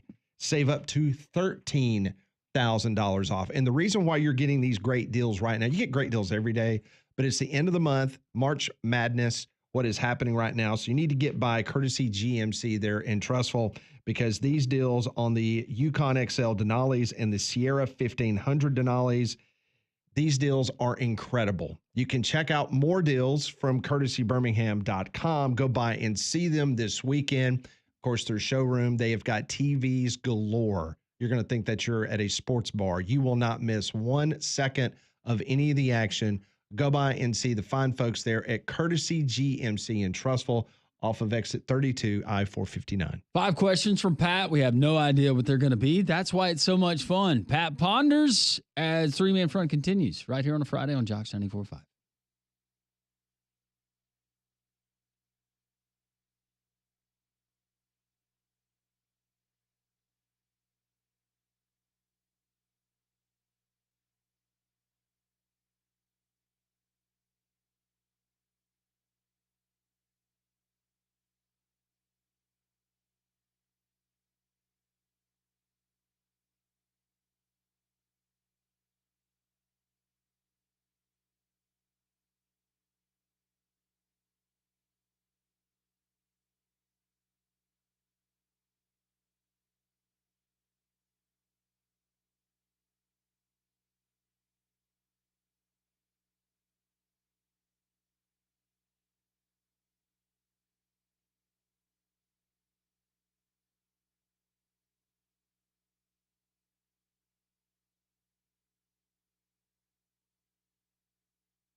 137, three-man front on this Friday. We got Pat Ponders coming up. Busy show today in the first hour. The coach, Wimp Sanderson. That was a fascinating listen. Even for us, it always is, but just getting educated on Alabama, their success last night versus BYU, and then what do they do in the meantime? How do they attack a Duke team? Coach also previewing Auburn and Michigan tonight. You can find that on the Three-Man Front podcast as well. Barrett Salih, who handles the pre- and post-game show on the Atlanta Braves Radio Network, talking about yesterday's opening day loss to the Padres. They're back at it tonight, AM 690, Jocks 3. You can hear the game. Nick Kelly, live from Newark, once again, breaking down Alabama and BYU, looking ahead to Duke. Mike Griffith, who made a repeat trip along with Ty Richardson here on the show. Mike was with us because he was covering the press conferences, Bruce Pearl and others, the likes of Tom Izzo, Chris Beard, and, of course, Dusty May yesterday with the South Regional continuing tonight. And Ty Richardson there from the Bay Area in San Francisco, breaking down the heartbreaking loss that he witnessed with his very eyes last night as Arkansas fell in overtime to Texas Tech. Our friends at Prize Picks, they make things so much fun. Even if you're not all that gung-ho about sports, they can find something that interests you, from professional sports to collegiate sports, and it's player projections, and they make it really, really simple. Here's how it works. You're going to download the Prize Picks app. You fill out your information. Make sure in the promo code box you put in WJOX.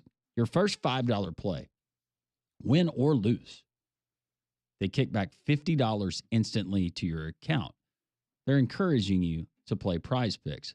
First $5 play, if you enter promo code WJOX when you download the Prize Picks app, first $5 play, win or lose, doesn't matter. You're getting $50 instantly kicked back to the account. So many of our Jocks listeners have tried it, and they absolutely love it. Tonight, we will go with Auburn and Michigan in that particular matchup. Pat, you were good last night. We were solid. Tonight, Denver Jones, more or less 10 points? Less. You're going less. Mm-hmm. I'm going to say Denver Jones has more. Okay, well then do it. Why are you asking me? Just play it. Sorry. You should be. That's very rude. You asked my opinion. No, I know. I give it to you, Yes. and then you say it was wrong. I didn't say it was wrong. I just said I was going to go the other way. Okay. Then go the other way. Okay, well, don't get your panties in a wad. Hang on. Tahad Pettiford, more or less 12.5 points. More. I think so, too. And it's that easy. Oh, you agree with me. I did. I agreed with you. So, if Denver Jones has more than 10 points tonight, I'm a winner, along with Tahad Pettiford. If he has more than 12.5 points, I'm a winner. You can be a winner, too. Download the Prize Pick app today. Enter promo code WJOX. Let's go to the phones. Don is going to get us going here this afternoon before the Auburn-Michigan game. How are you, Don? Hey, guys. How you doing? Good. How are you? I'm great. Hey, Landon, those are 2 locks, buddy. Good picks. Thank you. Thank Two you locks. very much, Don. I should have called and asked you. Okay. You should have. Okay, now what is Janai Brown? 19. Staying away from that one. Yeah, you have to stay away from that one. How about Chaney Johnson? Chaney Johnson, 7.5. Oh, Landrum, you got to take that one, dude. Okay, well, Chad Baker-Mazara is 12.5. Yeah, that was kind of a iffy one too. What about Miles Kelly? 13 points. I like that one. You like going more? Is that what you're telling us? Yes, I do. And Pat, I've already told you this morning when you did with Conrad. Landrum, I picked 88 to 70. I'm sorry, 88 to 76. I thought it was 88. We're going to cut. I thought it was 88-71. No. Last time you picked a score for an Auburn game, it was on a Friday, and they were playing Florida the next day. Don't pick scores. Yeah, that didn't go too well for me. No, it didn't. No, it didn't. Hey, by So I'm the way, throwing your score Landrum, out. I just talked about. Hey, look, by the way, Landrum, I just talked to Molly and everything. Have you seen my crazy video yet, Landrum? That's going around. I saw it. It's gone viral. Yeah. Molly's been sending it to her chat group up in Nebraska. Wait a minute. Now, wait a minute now. And I don't want to say her name on the It's radio. on a loop or anything, on the big screen in our conference room up here. Oh, God. Did Haney see it? Oh, Haney's seen it. Yes. He can't unsee it. Well, I'm just glad you're not allergic to it. latex. That's all I'll say. But at least I'm a good sport, right, Pat? Very good. You are a outstanding sport. There is no question about that ever. Okay, well, I know Landrum's coming, but can I talk? Yeah, you and Molly in the coming Sunday. Oh, to the watch party at Ramblers, right? Yeah. If you mind if I tell everybody the details about that real quick? Yeah, go for it. Okay, well, we're going to start at 1:30, and me and my fellow horsemen, Boomer, and Chase, and we got about 75 to 100 people of us down there Sunday and everything. That's going to be great. I wish I knew, and the game's at 2, everybody, but I did send you, I don't know if did you get my text about the depth chart? Yes, all the players. Mm-hmm. So Magoo's going to be the quarterback again, huh? Yeah, that's what it shows. Okay. Well, there's some new receivers that I noticed on there, Pat. Yeah, we got Skip Holtz coming on Monday, and we will break down the entire roster as well as Sunday's game. There you go. Well, I hope you guys come. I think Conrad and Paige are coming, so I hope you guys can come. If they want, I'll see everybody Sunday. Well, I think Conrad said him and Paige were coming. Didn't he tell us that? Yeah. So yeah, look out for Conrad and Paige. Okay. Well, I'll just knock Conrad out of the way and talk to Paige all day. Okay. There you go. That's what we do. That's it, Don. Thank you, man. Have a great weekend. Appreciate it. We got a very special caller, and this is the principal from out in San Antonio that just hit us up on the text line. Zach, hey guys, how are you? Good afternoon. Good. Hey, real quick, and I always forget your assistant saying that took my call. I'm from Iowa, so I will not say anything negative about Nebraska today. I will hold back. That's not Molly always raves about the salad bars in Iowa City. Iowa City's a good town. I'll leave it at that. If you've never been to Iowa City, I would highly encourage Auburn or Alabama to try and schedule a game against Iowa in anything. It is great. Your fans will absolutely love Iowa City. That's not even up for debate. No, hey, real quick, I just first off, I'm going to share kind of a quick story. You guys are like literally the only, I kid you not, whatever reason, and I don't want to tip anything off, so please, if you're a studio manager listening right now, for the love of everything holy, please keep whatever you're doing the same, because I've worked in multiple school districts, multiple schools.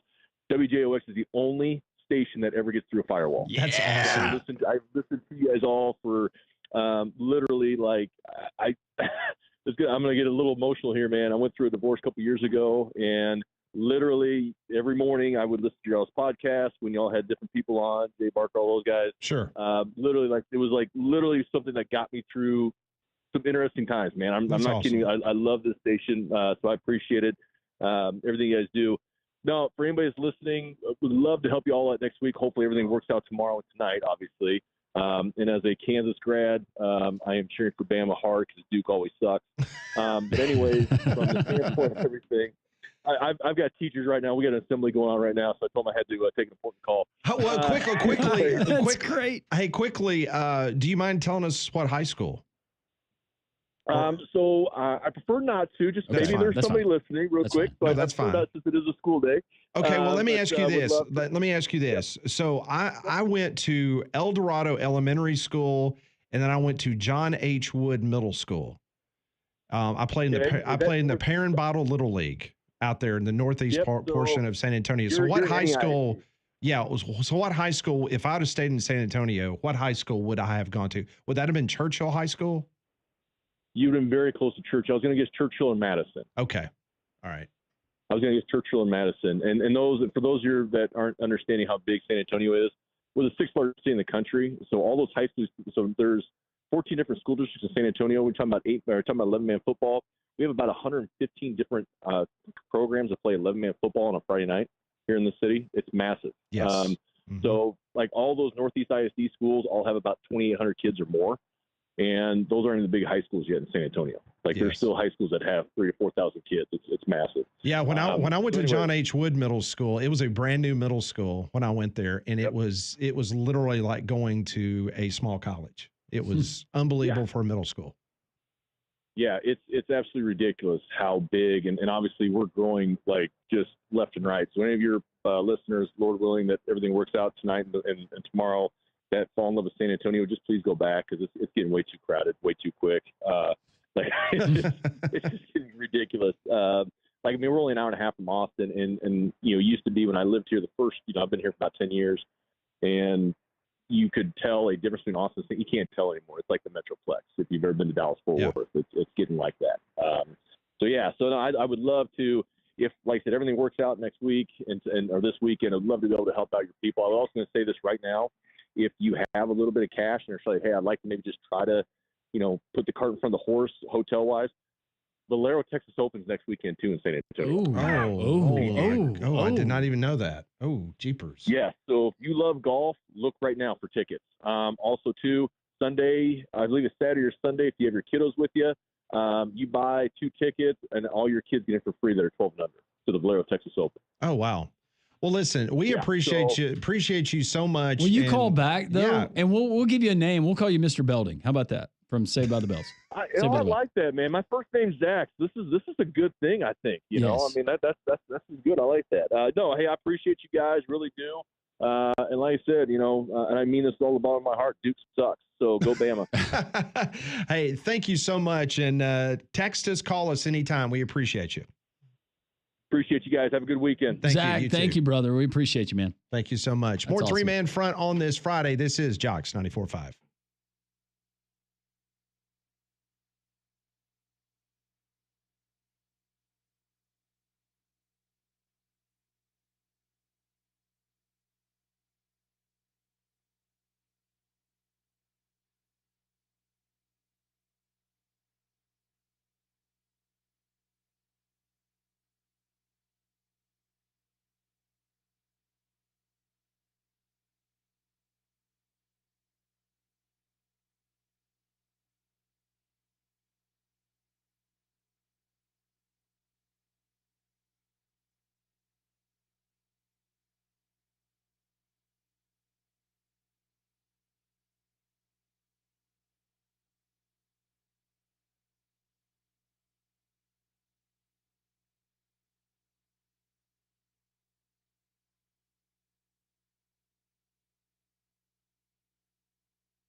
It is 1:52, Jocks 94.5. Let's try to grab as many phone calls as we can before the top of the hour. Lois joins us next on Three Man Front.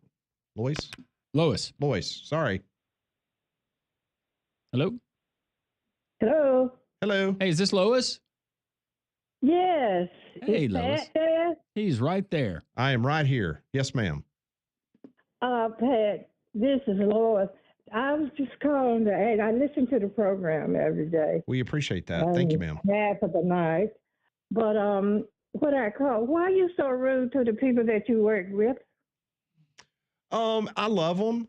And so it's just some fun we like to It seems have. like that you don't love them because of the way you talk to them. Oh, they love me and I love them. I don't know. You don't know? You really, I don't think so. You need to check yourself. But hey, have a great day. Thank you. Anyway. Thank you, ma'am. Thank you. Lois. I will absolutely. God bless you. I will You call absolutely. anytime. What did she hear? I'm just trying to. Maybe she doesn't get the back and forth. I have to do better. Well, you do. And I will. And I appreciate her listening every day and I appreciate her input. Look, we all fall short Every single day. We no live in a doubt. fallen world and none of us are perfect. Nope. But Pat is exceptionally mean to all of us. And I mean this in all due sincerity. I appreciate her listening and He's I- not. and He I is Lois. appreciate That is part of our shtick. Our shtick. We have fun. Yes.